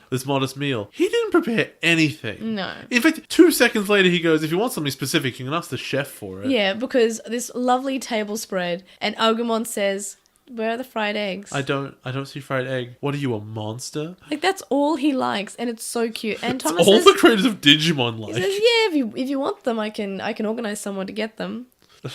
I wish you just cut to Agumon and be like, yes. Yeah, he's so happy. Bring me the chefmon. Bring me the cookmon, the burgermon. Burgie. Chika is embarrassed by Masaru and Agumon, and Thomas tells Chika not to hold back and just to eat. Agumon is choking and drinks the bowl of lemon water, which is what you use to wash your hands if you have, like, prawns and stuff. And Chika thinks that that's what you do, so she also drinks it. And Garmon says, hey, no, you wash your hands in that, you don't drink it. And then Chika drops it and she starts crying. And then Masaru, having bad time being bad time Masaru, was also drinking the lemon water and says, hey, you should try this. It's really good. Oh god, lemon water is disgusting. And I think this is really, really interesting because what the Japanese original version is, and what I've sort of been skating around this whole time, is that she's not angry at Masaru specifically. She just feels really overwhelmed. She doesn't really know how to handle all of this stuff. So she's embarrassed, but it's too much for her. Also, it's a different culture. This whole banquet isn't Japanese, and it's got the European tradition, I think it's European, of having the bowl of lemon water on the table, which you use to wash your hands when you're having finger food. That's just a thing that fancy restaurants and fancy dinners have, but it's not really a Japanese thing from memory. So can I tell you a really a brief embarrassing story based on this pretty much exactly? Please do. So this happened to me once. We were in California, I believe, when I was like 7, and we were going around, we're doing like a tour or whatever. Yeah. And one of the days we went into this berserk stupid mansion. Like it's so berserk stupid that it's part of a tour, right? That it's like almost a landmark and you go through it. I can't remember who it belonged to anymore. What I remember is being so absurdly overwhelmed with how crazy everything was, and it was massive and huge and stupidly lavish that I like broke down. I couldn't handle it. I began to feel sick, and I had this moment that she is having right now, and I forgot about it until I sat down to talk about this. Oh wow, I've never heard that story before. And I distinctly remember that, and it's a weird feeling, but I understand where she's coming from. That it's partly embarrassment, right? It's partly because she wants to, impress Toma. But none of that would make her, like, cry. It's also because she's just feeling like it's too much. She can't handle all of that. Alternatively, the food might not be very nice. It's not that. I also have a story of being on holidays. Well, you cried because the food wasn't nice? No, we went to this really, really nice looking restaurant and we sat down to have paella. I think we're in Spain. Well, I don't know Spanish. I don't speak Italian, Spanish. Double L pronounces a Y. Okay, so you're Jal. Anyway, so we had some paella.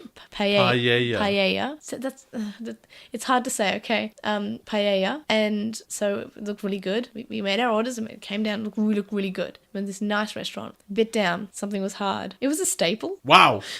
Oh. I don't know why. But all three of us had staples in our paella Jesus. at this nice restaurant. It looked like a really nice How restaurant. do you get your money back? I don't even remember what we did. I was like 9 or 10. Okay. Wow. But yeah, so we had staples in our food, so maybe that's why Chica's so upset. That reminds me of how I lost my first tooth. I'm sure I've told you that before. Was it a Redskin? Because that's everyone's story. No. It was like it was worse actually. It was like a cereal bar sort of thing, like a muesli bar. Yeah. That's exactly what it was. And I bit into it and I'm going, and I'm chewing, right? And because these things come into bits, little bits. And so I'm chewing, and it's just like a hard bit, and I'm like, I'm chewing. It's not going. It's not chewing. What is this? No. Reach in the mouth. There it is. What is this? Feel around. Oh no, I'm missing something. Oh no. Wait, please tell me it was loose at the time? I don't remember it being loose, no. Well, no. Not very loose anyway. No. I'd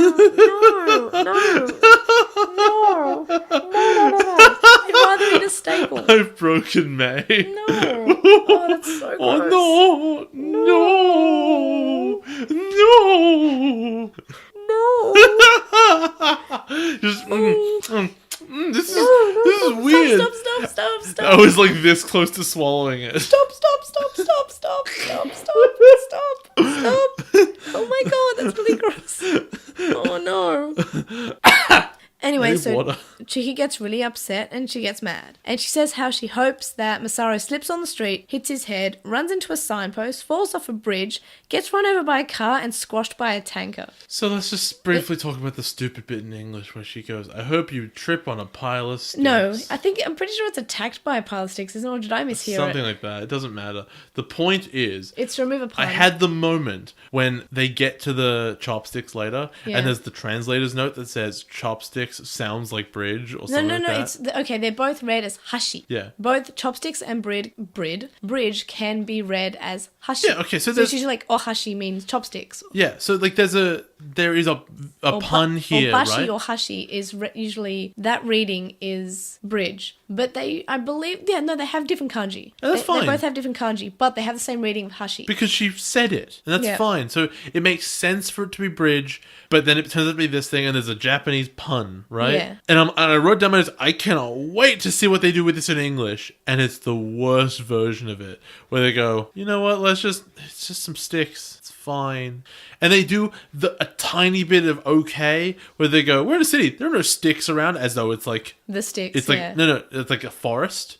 Sticks on the ground. Yeah, see, I was confused about that line. See, what I thought they would do, because as I mentioned before, I have never seen the dub of Savers before. I thought that it would be like the sticks have formed like a bridge. Because when they're all laying together, it kind of just looks like a bridge, because a wooden bridge. That was what I thought it was going to be in the first one. Then I saw the translators and I go, oh, okay. Yeah, I feel like the dub could have easily done that, and it's like, I don't know. But I mean, I guess it's still fine. Like, it's fine. It feels lazy, but I don't, off the top of my head, know what you would have otherwise have done. Yeah, no, it is fine because it's better.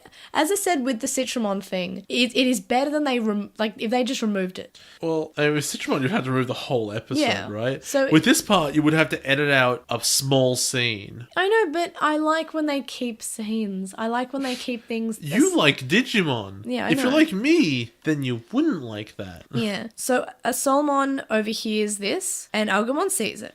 Masaru runs after Chika and trips over. Agumon is trying to tell Masaru about the Digimon. No, he trips over on a full-on banana peel, actual honest-to-God. And in the dub, he says, peel. "Did I just step on a banana peel?" Who leaves these things around here? Because that never happens in real life. I think there's a bunch of Vines, back when Vine was a thing, Yeah. of people like, is this real? Is this a thing? Whoa! Because they're actually really slippery if you set them up right. Okay, to be honest, I have actually stepped on one before on my run. You are such a cartoon. I stepped into a pole. Anyway. Look, if young adult fiction has taught me anything, I am a protagonist because I'm klutzy and plain, but I'm gorgeous at the same time. Also, I have all these combat tricks. You are in fact klutzy and gorgeous and have a bunch of combat tricks. Most of those combat tricks are like Sonic, where you curl up into a ball. Unfortunately, you don't go as fast. I go fast if I'm in a car. So Agumon's trying to whack away this Solmon that is on top of him. Punches Master in And he the punches face. him, which in the dub they add in the usual impact flash, which is what they're doing a lot. Yeah, although also, to be fair, there was no way he could possibly have hit Master in his face unless he was trying. Also, they didn't actually reference, but this is hit in the head. This is in her prediction of hit in the head, but they don't actually reference it. I didn't even notice. Because Cool. they say, oh, you slipped on the street and you walked into a sign. Yeah, But he also he got his head hit by Agumon. fair enough. Yeah, you got me. But I guess maybe they didn't have to say it, but apparently they did. To me, because I didn't catch it.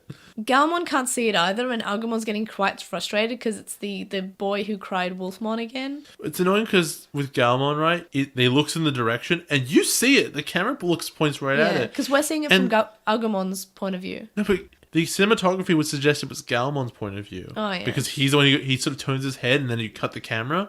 So he should have seen it. Yeah. I don't know. I thought it was done badly. When Masaru and Toma are walking together, Toma explains that he's not sensitive enough and he upset Chika. And I'm just like, it wasn't really Masaru's fault. Like Definitely he could have been more sensitive, but I don't think he deserves Toma to be telling him off. I feel like he was just being Masaru. He was just saying, hey, you should try this water. Because he didn't know either. He wasn't doing, all we know, he could be doing that to cheer Chika up. He saw that Chika was upset, so he was trying to cheer up and saying, hey, have some water. Maybe. Because he didn't know. That's the thing. He didn't know either. He's just being precious. I mean, he could have paid attention, but it's fair enough. Maybe he did. Maybe he did notice and he's trying to cheer her up with some water. Maybe. So we have this sign that they walk past and then the ghost moves in front of him. Yeah. And I remember the English at least, him going like, I definitely walked past that sign, so what the hell? Yeah, he doesn't say anything in the original, but in the dub he actually addresses it, which is nice. What I noticed more in the original, and what's most important here, and stupid, is that, Toma is known for a lot of things. One of them is his PhD, and which means he's probably a fairly rational person. Yeah. He's not the one you'd think would be like, you are probably cursed. Probably legit cursed. Well, it's not a curse. It's just a Digimon following around. No, it's probably magic though. Also, why didn't he listen to Agumon? No one listened to Agumon the whole time. It's almost like Digimon aren't an issue, and we haven't had multiple instances of Digimon just becoming evil. You know what you're and doing attacking right things? now? What? You have the exact same complaint as I have about half the episodes of Atmon. There is a problem with the computers. I have no idea what it could possibly be. Yeah. We've only fought 50 Atmon and they've all been virused up, and we need to, and they've been the cause of every problem in our entire lives over the past 2 years. But Atmon's still one of the best Digimon seasons no, yeah. despite having that problem, yeah. Despite that, but like, when you know where your problems are coming from, assume that first. When you can't find the Atmon, then maybe it's a glitch. Look, I think that's a problem in media in general. I don't think so. I think a lot of places do that just fine. I've seen a few things, especially in anime, where they're just like, oh, what's this problem? It's certainly not the monster of the week. You know what your favorite thing is? And I know they must do it in that. In X-Files, something happens and Mulder's like, it's aliens! I know it's aliens! Yeah, but it's not actually aliens as much as you'd think it would be. But that reaction... Oh, wait, no, it's swamp men. Nope, it's actually just a man who lives in the vents. Look, I know, but that reaction is what everyone should be doing, because it is so much worse for you if it's actually aliens that treat it like it's aliens, and then if you're wrong, you've been safe. I don't know. No, I would rather aliens any day as opposed to the guy who just can sneak through keyholes, lives in vents, and eats your liver. What? No. Sneak through keyholes? Yeah, he's a creep. Best, good episode. Terrifying. Honestly, Does horrible. that not make him an gross. alien if he can squeeze through a keyhole? Yeah, he's not an alien. He's a UMA. Okay. No, I'm serious. They do lots of monsters and stuff. He's a terrible. cryptid. Yeah, he's gross. Okay, all of those things would be treated in the same way as you would treat an alien, right? As like a foreign entity. Yeah. Whereas with Atmon, they're always like, I think my iPhone's just frozen. It's definitely nothing else. Couldn't possibly be an Atmon. I'm pretty sure whenever issues happen now, Gachimon just says, Haru, it's an Atmon. I will search. No, they really don't. It You know what it should. is? Okay. Every time they figure out it's an Atmon, it's because the Atmon bounced past them and they just saw it with their eyes. Okay, good point. So stupid. But it's still good. You know, all the stories are satisfying and interesting, so it sort of gets a pass from me. Yeah. So then when they're walking down the street, he trips on some chopsticks, and then we learn about some Japanese, which I already knew, which I was very proud of. Then Masaru still refuses to believe that there's any curse. I hate him so much. I think at this point, no, you don't. Wait, Masaru? I thought you said... Oh, I was thinking about Tama insisting that it was a Masaru curse. says there's no curse. I don't hate him. He's great. Which, I mean, I think he's being kind of stupid. It's just like, but everything that she's said is coming true. Also, your Digimon says that there's a Digimon on you. Yeah, Why isn't anyone listening to Agumon this whole time? Because the script, May. I know, but just... May, it's a script. I'm doing it to you now. I know, but I'm sharing See Agumon's frustrations. That's the script. I know, it's on the floor. Read it. It says you do not see the Appmon. Digimon, whatever. They walk into Dats, and the Digimon signal goes off. And something about this scene is so I much like. worse. I kind of like this scene. I don't know why. There's something about him walking in, and all of a sudden the Digimon signal goes off, and they're all like freaking out. I don't know why I like this scene, but I really like this scene. You know why I don't like this scene? Why? Why would the detector for Digimon be in this room? There are hallways leading up to the room. You know where metal detectors are? Oh no, I didn't. At an airport? I didn't notice that. It's That's as you walk in to the important area. There's like a big hallway and stuff. It's like at the entrance. Look, it should have been going off the entire time and already It should have been. I mean, I like it because it's thematic of how he walks in and the alarms goes off. I like that. But having thought of it, it should be going off the whole time. Masaru just walks in, it's like, oh, there's a Digimon? Who I got to punch this time? It would have been really Myself? funny if you walked in and like through the front door, which they never show you, right? They show you the warehouse at the top, but they never show you like what the actual door to Dats looks like. But he walks in, there's a Digimon alarm. Yeah. And then he goes, Digimon alarm, I better go see what's up, and runs to the main room. Yeah. And past everyone else who's running past him to try and find the Digimon. Yeah. You could have had 20 seconds of animation to make this really funny. Yeah, no. But they don't, he just ends up in here somehow. Nice, I Because see this your is point. the only room that Dats has. So he's put in a restraint by Pawn Chessmon at the... Well, I think at this stage they're They both just Pawn grab Chessmon. his arms. That's Yeah, it. and he's kind of like, okay. Then he kind of just whacks him aside because Can he you is big. stop? Yeah. Agumon explains he has a Digimon on him.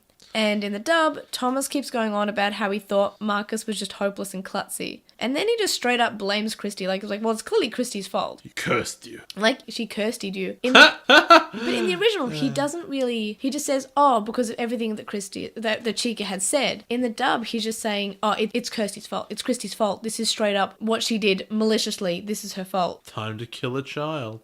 And yeah, and then he just blames Marcus for upsetting Kirsty and says, oh, this is your fault. This is your fault, even though it's her fault, even though it's anyone but my fault, basically. Yeah. Masaru gets mad that everyone's blaming Chica and that Chica would never do anything like this. Because he's a good boy. And then Masaru, when he storms off, is almost hit by a trolley car because that's all. Get it's a car. It also has the same reading. And this is left in the dub because guess what? A cart and a car. Well, I think that when they said, are you sure it was car? More like cart? Like, they sort of Yeah. make the distinction, but whatever. Yeah, but it's because in Japanese, kuruma is read. It can mean both any type of vehicle or car. So, yeah, this is something I already knew, but the translator note also gives it to you if you want. They have the same kanji, I'm pretty sure, as well. Then they just be like, then they do that, like, how can it get any worse moment where they go, oh, well, it's not like any tanker could come at you, flash on the screen. By the way, like a big oil tanker is headed right at us. Yeah. Right now, we're all gonna die. And Masaru just says, I'm going to fight it. I'm gonna go fight a boat! In the dub, he's clearer with his intention and he kind of says, well, it's coming towards Dats and I have to keep Dats safe, so I have to go away from this. In the original, he says, this is a one-on-one fight.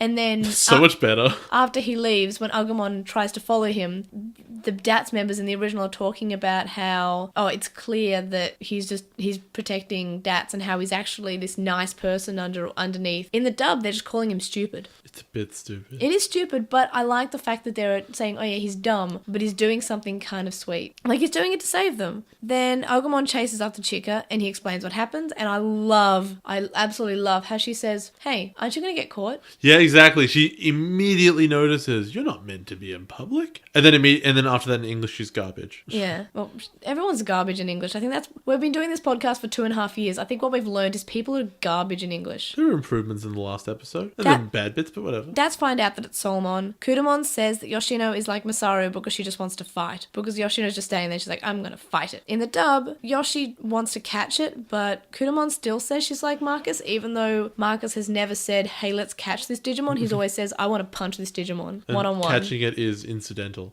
Chica Chica says that she wasn't serious when she said all those things about Marcus. She was just embarrassed. Agumon says that Aniki isn't embarrassing because he's cool and strong, and Chica says that she knows that. In the dub, it's the same, more or less, except Christy says that she's sorry at the end. She spends a lot more time being like, Yeah. no, I hate him, and I hate you, Yeah. and I did nothing wrong, and I wish he would die. It goes a lot longer. And then we get a scene of Masaru wanting to fight a boat. So Chica runs behind with Agumon to be like, no, stop, and she doesn't make it, and she trips, and she's like on the ground, and Toma's like, hey, look, you know what? I think Masaru can take care of himself. He'll fight a boat, but just in case, we'll be there to help him out. And also, because she's telling her brother to run, Thomas says, look, is he the one who's really going to run? And it's the same in the dub, Yeah. which is fine. And then 2 seconds later, as you see, there's that in that 2 seconds, Masaru's like, come at me, boat! I'll fight a boat! I'll punch a boat any day! Thomas is like, hey, you gotta move. Look, he's standing right next to him, and first of all, the best line in the dub is said, It's fighting time! You're talking to a boat. So, and I just want to say, like, I took a screen cap for Twitter and Facebook and our website and for Tumblr because I love this scene because it's just so funny and it is so Masaru. And I really like in the moment where we see that Toma, Chica, and Agumon are standing next to him, we see how each of them has a different reaction. We have Toma just like, this guy's an idiot. He wants to fight a boat. What an idiot. Chica's like, oh, I'm so concerned about my big brother. This is my fault. I basically put a curse on him and he's going to fight a boat. And then we have Agumon just saying like, yeah, get him, Aniki. So here's a question for you. Yep. From the time that Agumon goes to get her, does Chica actually accomplish anything? No, but what I thought... You're right. The answer is what no. I thought was going to happen, because I couldn't remember how this episode ended, I thought that she was going to say, oh, I didn't actually want to hurt you, and then Solomon decides, oh, wait, never mind. So instead of that, when she goes to help, it is Tom that helps. Yeah. And then after that, Masaru goes and fights and wins. Yes. And that's the whole episode, which means that Chica had no impact on this episode whatsoever other than causing the problem. No. Am I incorrect? Well, I want to say no. I mean, you are correct, but... Okay, great. We can move on. No, I'm just saying that we also need... We get more information about Chica. We get her as a character. No, that happens. Yeah, I'm just saying, does she actually do anything? And the answer is no. Well, this scene's sort of like the reconciliation between the characters. Yeah, well, they don't actually talk. He's just thinking about fighting a boat. Oh, yeah, that's the only thing on his mind right now. And then Tom was like, so I have this anti-Digimon invisibility spray. No, but before that, Thomas says that this is why people who don't think logically get on his nerves. Because, Masaru wants to fight a boat, and that's, I guess, for some reason not logical. I don't know, it seems pretty logical to me. What's really logical? That boxer you like has won 7 matches in a row, 1 a month. That's how boxing works, and you know about boxing. Think rationally. No, he couldn't be a Digimon. But also, don't fight a boat. I'm a huge hypocrite. In the dub, Thomas says that he's here to save Marcus from himself, and he can thank him at any time. So he's got like this smugger... I mean, I know the original... Smugger. I mean... It seems like a smugger line, but even though the original is saying, well, why can't people just all think logically like me, the genius? Because it's about Masaru specifically. He explains how Solomon isn't using magic, his power is invincibility. In the dub, he's adding on about how Marcus deserves a curse put on him. Fair enough. Which is like, maybe everyone in this cast does at some point. I still want to make it clear that he brought with him anti-Digimon invisibility spray. Yes. Which he just happened to have on him. Yeah. He didn't have to make it somewhere. He just had it. Look, I wanted them to actually explain where this was from. Like, did Toma invent this because he's a genius? Is this just something that Dats has lying around? I think in the English they simplify it to just, it's basically glitter dust. Look, I thought, because again, I couldn't remember what happened this episode, I thought it was talcum powder. Because that's actually a thing, right? If you were playing Dungeons and Dragons and there's invisible opponents, you take chalk dust and you throw it in the air. Yeah, I just thought it was because it chalk will dust. coat the thing. But it's pink in this episode. It's like glittery. It's glitter, yeah. It's like an And aerosol can. It's an aerosol. Oh, it's super weird. Yeah. Yoshino shows up on the speedboat and says how she spoke to the captain and the captain can't get to the rudder. Thomas says that Solomon must have locked him out. By the way, Yeah? whether or not you can get to the rudder just turns the boat, right? Yes. There are tons of other things that involve the operation of the boat, yeah, you can put down including the anchor. the anchor, or just turning off the engines, or getting to the physical rudder because obviously he can't get to the wheel. Yeah. But maybe the rudder itself. There are too many people and too many moving parts on a big ship like this for one Digimon to stop. Yeah.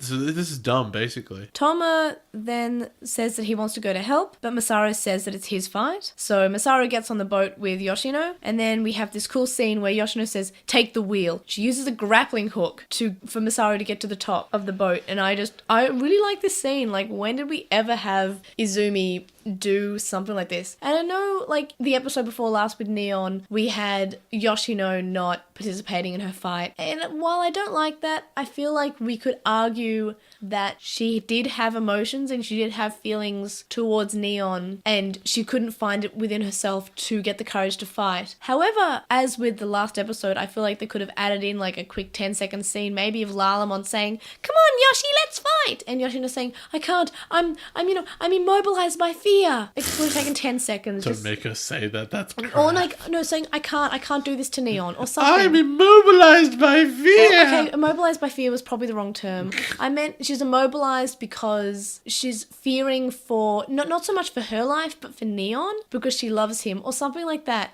Add in something that makes her have a reason for her not to fight in her episode fight. But anyway, this was a cool little touch that she's doing something kind of cool. She uses a grappling hook. How many other Digimon female main characters have ever used a grappling hook? How many male main characters have used a grappling hook? Who has used a grappling hook in Digimon? No one. Yoshino. She's cool. She's good. I like her. Sure, dude. Sure. Agumon and Masaru climb up to the top and go to the control room. Masaru uses the spray to reveal the Digimon, and then he goes to punch him, and he punches him out a window. It's really cool. And then he, of course, because this is the part of the episode where the Digimon goes big and goes berserk and I told you becomes before, stronger. I'm so sick of this. I'm sick of it already. Geogreymon destroys him, and the tanker almost hits Dats. Like, it's impossible how it doesn't hit Dats. Like, an oil tanker has tons of momentum. It's Like, huge. it just stops, and it comes like probably like maybe a couple of centimeters towards the pier. It kind of does that thing that like trucks do in comedy movies, where it's like, nah, dink, like right at the end. It's just like, oh, come on. It should have at least maybe like almost come to the building or something. Like it has burst through the pier. They should have dropped the anchor and like give you 2 seconds where like you see the chain tug and then it like stops. Yeah. Fine. It stopped pretty conveniently. Very, like... No collateral damage this episode. Also, considering that they only began moving towards it when it was like 20 meters away, it was moving so slowly. Yeah, it was like, it's coming right for us at 1 kilometer an hour. Was it speed 7 and it's like a glacier? Yeah. And if this glacier goes any less than 1 kilometer a year, we'll all explode and die. Look, that happened in an episode of Father Ted, and it was a milk truck, and it couldn't move faster than like 3 kilometers an hour, I think. I know, it's pretty funny. It couldn't move faster than 3?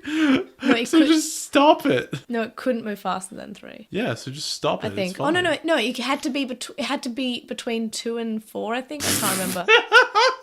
That's rough. Look, Father Ted is really great. That's real. I mean, It's they the can just best. get off and walk away, obviously, but that's rough. So Masaru is celebrating, and he's talking to Chica, and Tom is wondering why the Digimon carried out Chica's wishes, and why Digimon come to the human world and commit crimes. Hey, look, the only interesting part of the episode. Yeah, basically. And he says how it might have something to do with people and their thoughts. Satsuma says maybe they're like, it's like to do with emotions. And Thomas says yes. By And the way- he wonders if Digimon affect humans, or if humans are the ones that are affecting the Digimon. And they have to start actually investigating the relationship between humans and Digimon. It would have the captain's response totally legitimizes everything Toma was saying. Yeah. But it was completely open to the captain, and I think the audience also would have even potentially accepted it if the captain's just like, that's crazy. Yeah. That sounds really stupid, right? Yeah. There's no evidence whatsoever that the Digimon like have some kind of being summoned by people's emotions. That's dumb.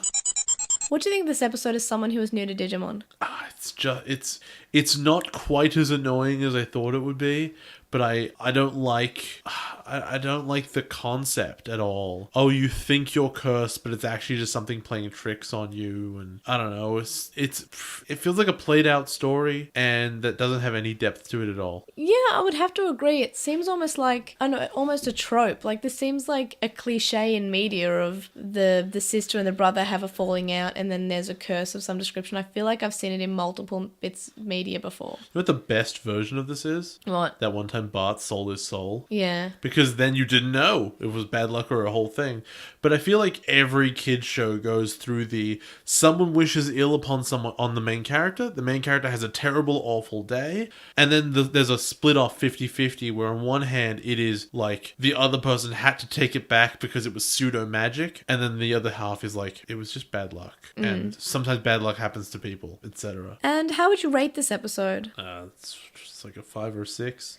I think it gets a full point up to a 6 for trying to punch a boat. See, I gave it a 7 when I first watched this, but I think maybe a 6 is a closer rating for it, because yeah, you're right, it just kind of, also I'm kind of done with the filler parts. I'm ready to get onto the plot. I'm glad they added in that bit at the end. Maybe it's like a 6.5 because of the thing at the end actually seeming like it's leaning towards plot. Ooh, something maybe.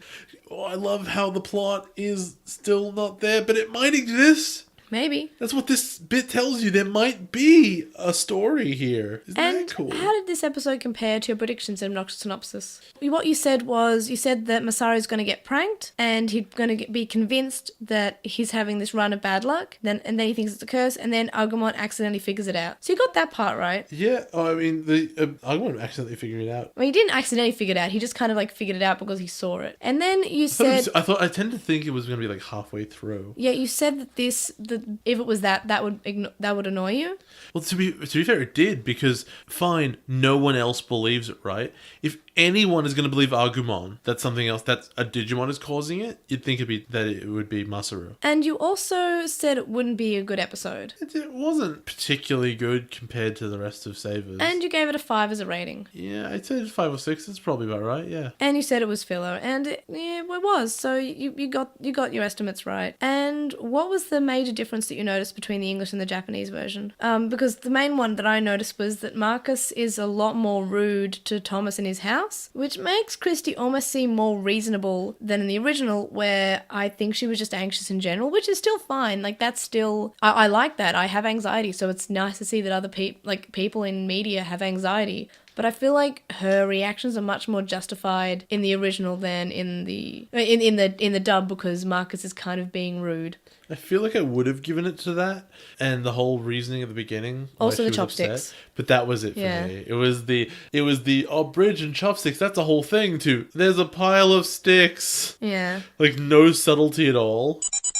What are your thoughts on the last bit of the second episode we watched this week, where Satsuma and Tom are discussing about Digimon and humans working together and being corrupt together? What are your thoughts on this? My thoughts are exactly what I said. It is so open to the captain to be like, that's crazy theory and is meaningless and there's no evidence whatsoever.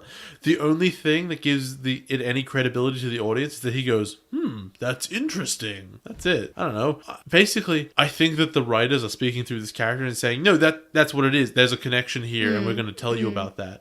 But I think it would have been more interesting to have like a wrong theory and have like this be one of them. Whereas Tom is meant to be a genius, so of course he's right. Yeah, no, I see your point. I kind of like this. I like they're addressing, hey, why are Digimon and humans so good together? And maybe they'll also look at their own relationships with Digimon. Why do they have Digisoul? Why are they able to have this energy that comes out of their fist? Does everyone have this? I hope they never address it. Do they have to punch things to get it out of their normal people? No, I don't want them to have to give me the science behind fighting spirit. They just have fighting spirit. Fighting spirits is its own science. Exactly. Screenshot of the week this week, mine was obviously Masaru trying to fight a boat, because of course. Mine is that bit where Hayase is having the first bit of that match in the beginning of the episode, and they go, haha, he won the match and not a scratch on him. And he's just got the big like anime scratches on him.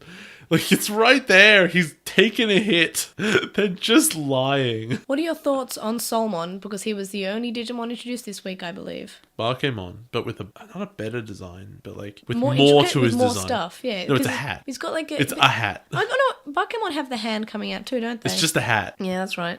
They gave him a hat, but he's smaller. So he's like the child one. It evolves into Barkemon by taking his hat off and growing. It's cute.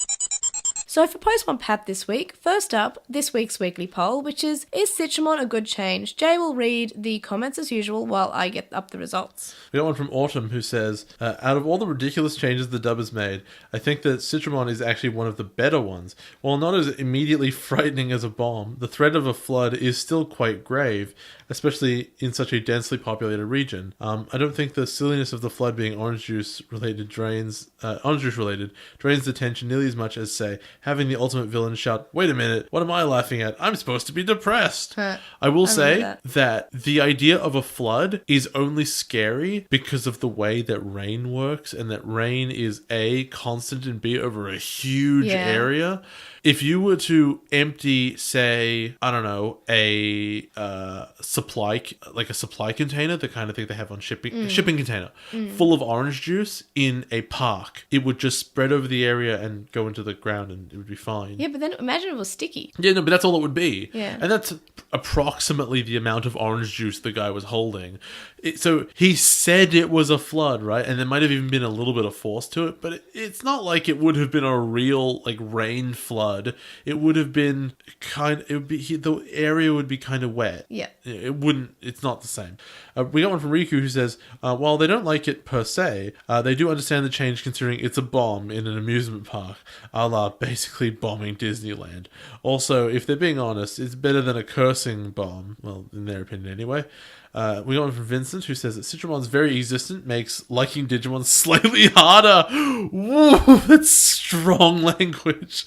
At least it let them not cut the episode entirely. We got one from Anime Guy who says, it's a fairly enjoyable change. It doesn't hurt anyone and it doesn't get mentioned beyond this. At least they changed that what Bonneman Nanimon looks like to reflect the changed name. On another, holds up a rice bowl. Does anyone want any jelly-filled donuts? Yeah, like they never edited the onigiri to look like jelly-filled donuts.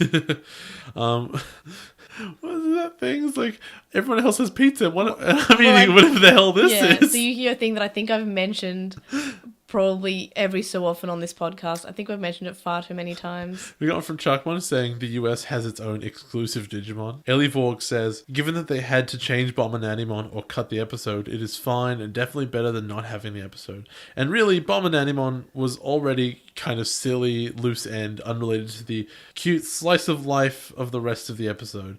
So changing him to something even sillier doesn't affect anything important at all. Finally, Digi Gogglehead Boy. That almost looks like a tongue twister when I look at it quickly. They says they don't like it. It ruins the moment. So this poll had 19 votes and 12 people, so 63% said that yes, they liked the Citramon was a change. I'm surprised. Well, I liked it because it's better than cutting the episode. But you don't. That's not what the option is it? Isn't the option leaving it as a bomb? No, it was. Do you like it as a change? Like as far as changes go. Okay, I guess. Like for an example, the change that I absolutely hate is that I believe episode 50 of Digimon Adventure in the original was Girls Battle, and in the dub they changed it to Joe's Battle. Oh, it's the best. So this is my like life's mission to find out why. I mean, Joe was in it. Joe's question was, do I want to become a doctor? But the main point was that there was Lady Devimon and Angel Woman fighting, and also the characters were kind of like, Mimi was wanting to find an army, Hikari wanted to be strong and wanted to beat Lady Devimon, Sora was there. I don't know. Seems to me that Joe was more important than any of them. Anyway, we got one from With the Will. That's what I hate. No, we're not from With the Will. From Will, comma, with the. From Chakmon, in fact, who says that with regards to Atmon episode 45, it's one of the best filler episodes. The only minuses were the Monster of the Week being anticlimactic, and Nakano Broadway was hilarious. As far as episode 9, presumably of Savers, yeah. Savers, they're constantly amazed by the time and money used to create the American dub is used to create an inferior product. Citramon is dumb, and the concept of flooding the amusement park is dumb, and a group of people considered that this was a good idea somehow. And Thomas' plan was not so secret in the dub, it was funnier in the original when it was a secret. And in episode 10, Caramon is like a Muppet. The gas not doing anything with fire nearby wasn't necessary, as I said, and was confusing. And the ending is sad, but as I also said, he could just watch the newscast and be reminded of everything that happened. Yeah. And we got one from Tsurugi, who says that Citramon was either going to be removed as an episode or changed. And in Kingdom Hearts, I assume, Axel's voice actor is Marcus. Fair enough. I really should get into Kingdom Hearts. It's rough. Go get yourself, I think, the PlayStation 1 or 2. I have that, but it's fine. I think they've made remakes on some consoles, I think. We got one from Wildwing64, who says they saw Data Squad first, so they saw Citramon without knowing the origins. They get the why oranges from Bomb and Animon was done, and yeah, it was stupid, but it still works in context. Though it probably helps that Nanimon is a downright weird character design to begin with, even by Digimon standards. Regarding Atmon number 45, they disagree with you over the episode placement. It works well where it is, as we've been given time to get attached to the cast, and seeing Haru team up with Agumon felt good. Look, I'm not going to lie to you, that's probably true, but as I said in that episode, I think that if this is going to be a filler episode, and it's going to be late, have it be the last filler episode of all of Atmon. Yeah. But the fact that we know there's more later is super weird. Yeah. Episode 10 would have been too early. It should have been placed closer to the actual anniversary, in June or July, but that was during the Ultimate 4 arc. And they say they love the episode, and the nods to Adventure and Cyber Sleuth. Agumon's art style in the game was great, and the interactions were fun. Greymon and Globemon working together was badass. Hoping he appears again. Spoilers. We probably should have. Whatever. We opened it with it was about episode 45. Yeah. On Gmail, we got one from Embermoto, who says, with regards to episode 7, Thomas has some, I think that was what. Yeah, I think we did 9 and 10 today, didn't we? So when we was reading Sharkmon's one, we were reading about the wrong episodes. Either I wrote that wrong or Chakmon did. I can't remember. It's Probably one of us. Me. Yeah. So Embermoto says, with episode 7, Thomas has some family issues and had to guess. Would say his mom died probably when he was young, and his father is distant but expects a lot. Because those are tropes, and of course they'd be probably accurate. It's Digimon. Thomas does his best to live up to those expectations, but it's not enough. And in episode 8, Marcus is actually being kind of cool about Yoshi's job. Assumed he would overreact. He brings up good points when his sister asks for an autograph. And when the fight starts, Yoshi has been relegated to a background character in her own episode. This always happens when it comes to Digimon and female characters. I wouldn't say always. Just most of the time. Sometimes Ruki was pretty solid as a character, and Eri's been pretty solid so far. Eri's the best. Let's not. Eri has had some of the best episodes in all of Atmon. And also, sometimes they're just Jesus. So no. I remember one of the episodes in Digimon Adventure. It was the Crest of Sincerity, which I believe was an okay episode in general. But it's the episode when they're on the boat. Oh, and everyone else is turned to stone. And all the boys kind of lose their stuff, and it's up to Sora and Mimi to save the day. Are they all turned to stone? The Digimon are. Oh, okay. The boys are kept in a net. Oh, fair enough. And they've lost their Digivices or something. But Sora and Mimi are ones who escaped. They run out. They're in a shower, I think, and they run out, and they've got their Digivices in their towels somehow. Yeah, that's where you keep those. And and they fight and they save the boys. So I wouldn't say it always happened. This was an episode that was about the whole group, and the girls saved the day, and I really liked that. And as I said, the episode was kind of, I think we said it was an okay episode then, but thinking about it, it's a good episode. That's fine. So we got one on YouTube from Tizzawoot, who says, "Hey, it's Momo here. And they're just here to tell us that our podcast rocks." Oh, thank you. Thank you. They've already watched half of the first season episodes. Because it's on YouTube, does that mean they're listening to our adventure stuff, or? Well, they just said the first season, adventure, because we've got all our episodes on YouTube. Cool. Because this person actually left a comment on the episode 116 YouTube video and says, "Hey, can someone tell me what this podcast is about?" So I said, "Okay, well, this is what the podcast is about, comparing Japanese and English version, Jay's first time watching Digimon," and I linked them to the first episode on both SoundCloud and YouTube, and said, "And here's where you start." That's super cool. They said they're feeling nostalgic while hearing our podcasts, and we meshed together incredibly nicely. Oh, it's just a review. It's really nice. They watched the Arabic version. That's cool. Where there were many changes. They changed every name of every human and Digimon, even changing the concept of evolution itself. Something like calling the headquarters for a high-ranking Digimon. Like in calling to HQ, Digimon is coming. That's so interesting. I really like hearing about different dubs. Obviously, we don't have the time to sit down and try to access the dubs from all the world, but I do find it interesting to hear about what different versions did. I've never heard about this before. This is really interesting. I immediately theorize what this person's theory is. Like, I totally agree. Yeah, it's probably so they don't really know why it interesting. was, but it's probably because they were trying to remove like connections to evolution theory, since there's huge debates about it in religious countries. And so they love and support to you, May, and me, Jay, from Saudi Arabia. And that's so cool. That's really cool. I really like hearing about different dubs, and I really like hearing from listeners from different countries. I just think that's really amazing that how far across the globe this little podcast has spread, and it's really nice. Thank you. And I hope you're still listening to hear us read out your comment. And I should probably actually reply and say, hey, we read your comment in episode 117. They're probably so look forward to that. episode 25-ish at the moment, so they got a little while. Well, they're halfway through Adventure. They're probably episode 10. No, not episode 25, 12. Yeah. We did 2 episodes. Yeah, we did two a thing. I'm really smart. We got one from Chris, who says, regarding Atmon episode 45, they feel that Atmon's crossover was an excellent episode. The crossover didn't feel forced, which is actually amazing, and I agree. Yeah, I didn't think it felt forced either, which is a worry whenever we get to a crossover, because it's kind of like that's going to be entirely forced. I think it's because they reasoned it out just well enough. Yeah, and I was worried about the reasoning. I thought, oh gosh, they're going to have to pull something out. Haru man! It was so cute. We got one from Mr. Dengekio, who says, regarding the V-Tamer Volume 5 coverage, violence tends to be more graphic in manga compared to anime. They've seen many things in manga that had to be censored when they were adapted in their respective anime. And I counter you by saying, look at episode 1 of One Punch Man. One Punch Man is a funny anime, but also that pull a crab's guts out by its eyes really awfully for like 20 seconds. I know that doesn't indicative of all anime, but also sometimes just like anime does stuff too. Is all I'm trying to say. When I was talking about Parasite. When I was surprised by the amount of violence in V-Tamer, it wasn't that I don't like violence or I don't like gore or whatever. It is surprising to see in Digimon, and I think I mentioned that it's just, it wasn't that I was going, ew, gore, like I'm fine. Gross. I'm fine with That's violence, you. I'm fine with gore, I've seen gory things before, I've seen violence before, but it's just, it is interesting to see something where I'm pretty sure the most violent anything's ever been was when Wargreymon burst through Metal Sudramon's face in Digimon Adventure, but there was no blood, there was no guts, there was just kind of like that happened. It was a robot. No, Metal Sudramon. Metal Sudramon's a robot. Only the head, he's got a serpent. But then they also slice Machine Dramon in half. That's cool. But I sliced you like an onion.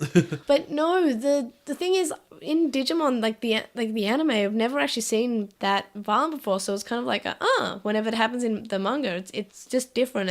I don't know, I just find it different. It's good though, I don't mind. We got one on Tumblr from Ellie Vorg, who says that I mentioned that Masaru wanted Tom to act like a father for Chika's birthday in his place, and I said that was weird. Maybe it is, but it's absolutely 100% Masaru to feel like he has to act like Chika's father, keeping in mind that his father's been missing for 10 years. This is one of the biggest early indications that perhaps this had quite the effect on Masaru, and they're very, very sad that the dub apparently just wrote it off as weird and decided to remove it. They also enjoyed how Masaru just does not care about Yoshino's love life. However, most of the time he's not actively telling anyone else to lay off her. The only time he does is when he's talking to Chika. It's like he wants to give his sister good life advice and be a good big brother to her, or even kind of like a substitute father. There are a lot of people who seem to dislike the fact that Yoshino doesn't fight in episode 8, and nobody talks about the fact that it's because she immediately turns to stop the photographer who had just taken photos of Keramon and needed to be dealt with. No, I that's fine. There's probably a reason she doesn't fight, but also her immediate reaction of her and her Digimon being like, "Whoa, I'm scared," is weird, because she's meant to be really confident otherwise. She's shown that previously. Yoshino is always on point with dealing with these non-glamorous but important kinds of tasks that the bigger personalities of Masaru and Tama are likely to overlook. Tama seems like a guy who thinks things through carefully. I'm not sure that applies to him, but Masaru for sure. Subduing the witnesses, cleaning up the mess, driving the car everywhere. To be fair, she's the one who can drive. And this is something they quite like about Yoshino's character. I don't feel like she needed to fight just because this was her filler episode. No one, That's Masaru fair. and Tama were there to clearly had the fighting side of things covered.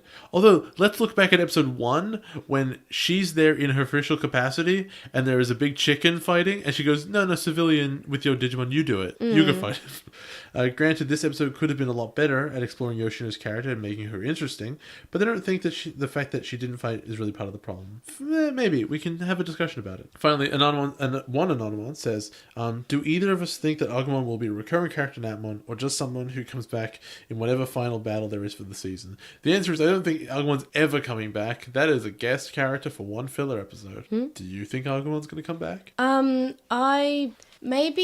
like to say maybe in the final fight, whoever that is, maybe he can make an appearance, but honestly, I think he may just be not coming back. So you're telling me that I think it would make 10% of the audience delightedly happy, and I think it would enrage the other 90%. If he came back as a Megamon? No, if he, comes back and, wins the fight for everyone. I don't want that. Yeah, exactly. No, he's... The last thing you want is the kids are, on the ground, I don't know what to do, and, War Greymon comes in and beats Leviathan. I wouldn't like that. Sucks! I want him, maybe he can be part of the final fight, and he uses, Terra Destroyer against Leviathan or whatever. You already had your moment. It's never going to be as good. Yeah, it won't be as good, but I'm fine with him coming back. I don't think he will. And I'm actually fine with him not coming back because I thought that was a nice little episode and a nice little reference, and I feel like anything more and it'll be, it doesn't need more. I think that the episode was fulfilling enough, right? Absolutely.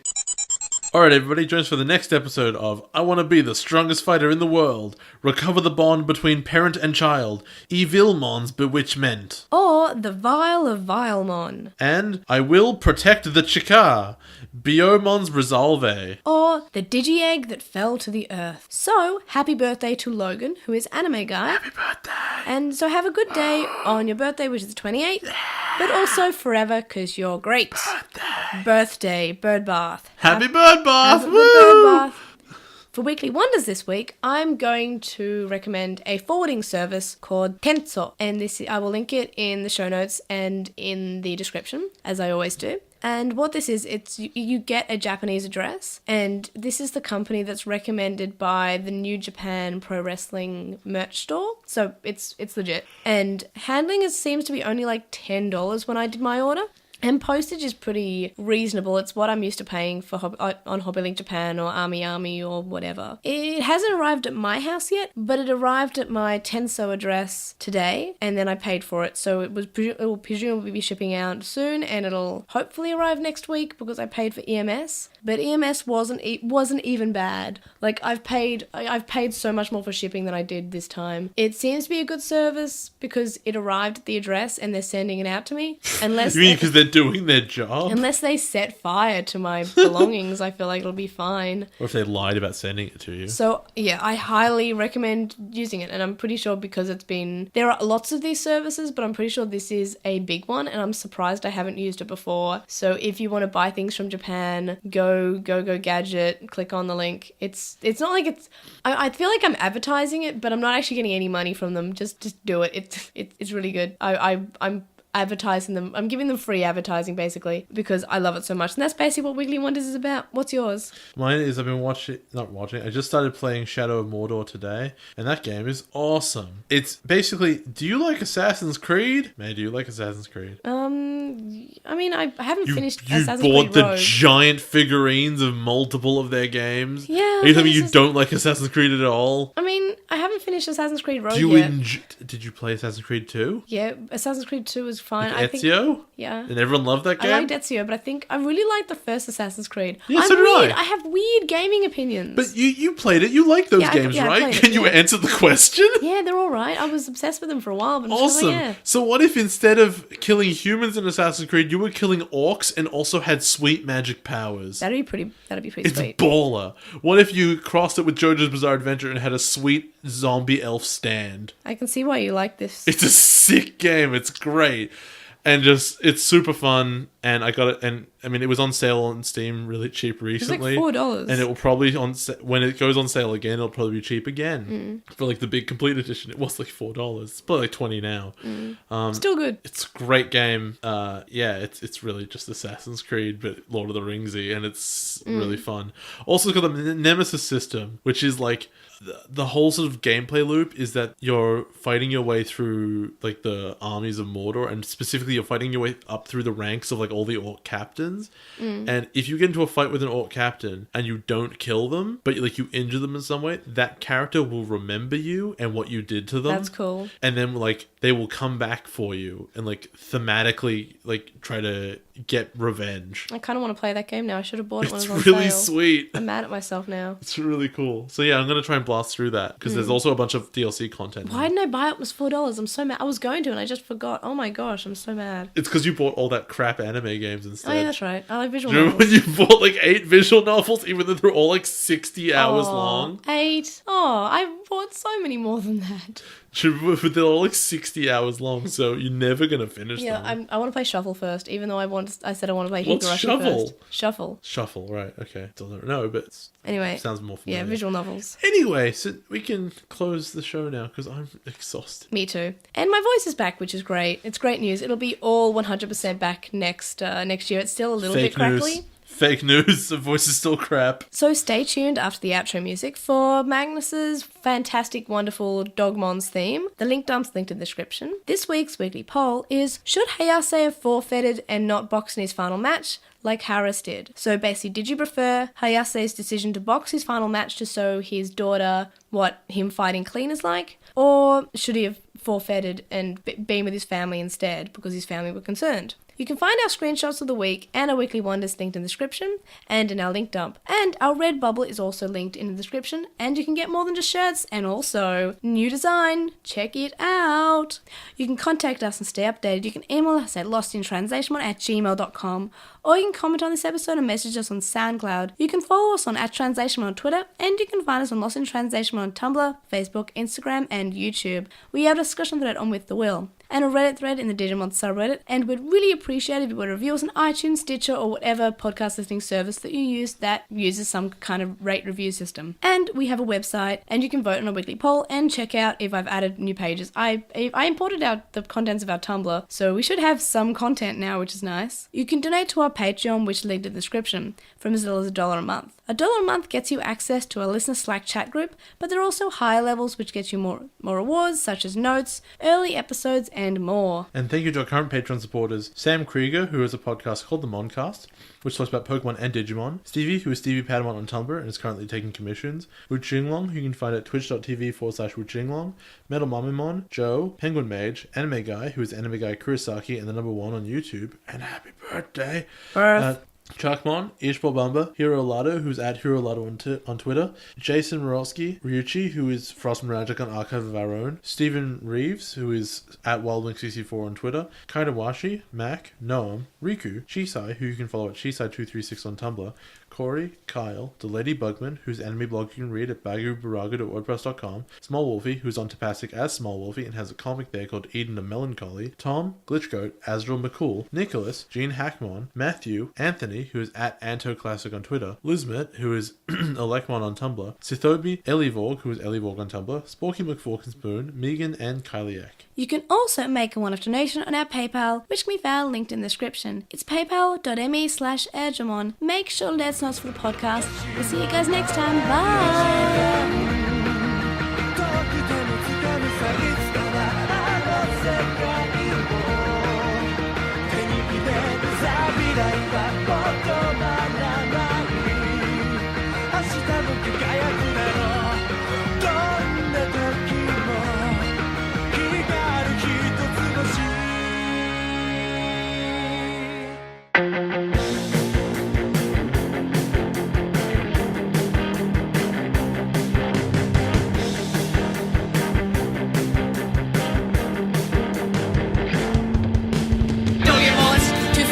Evolution. Digimon! To fight they do evolution. For great justice. Digimon! Dogmons! Digimon!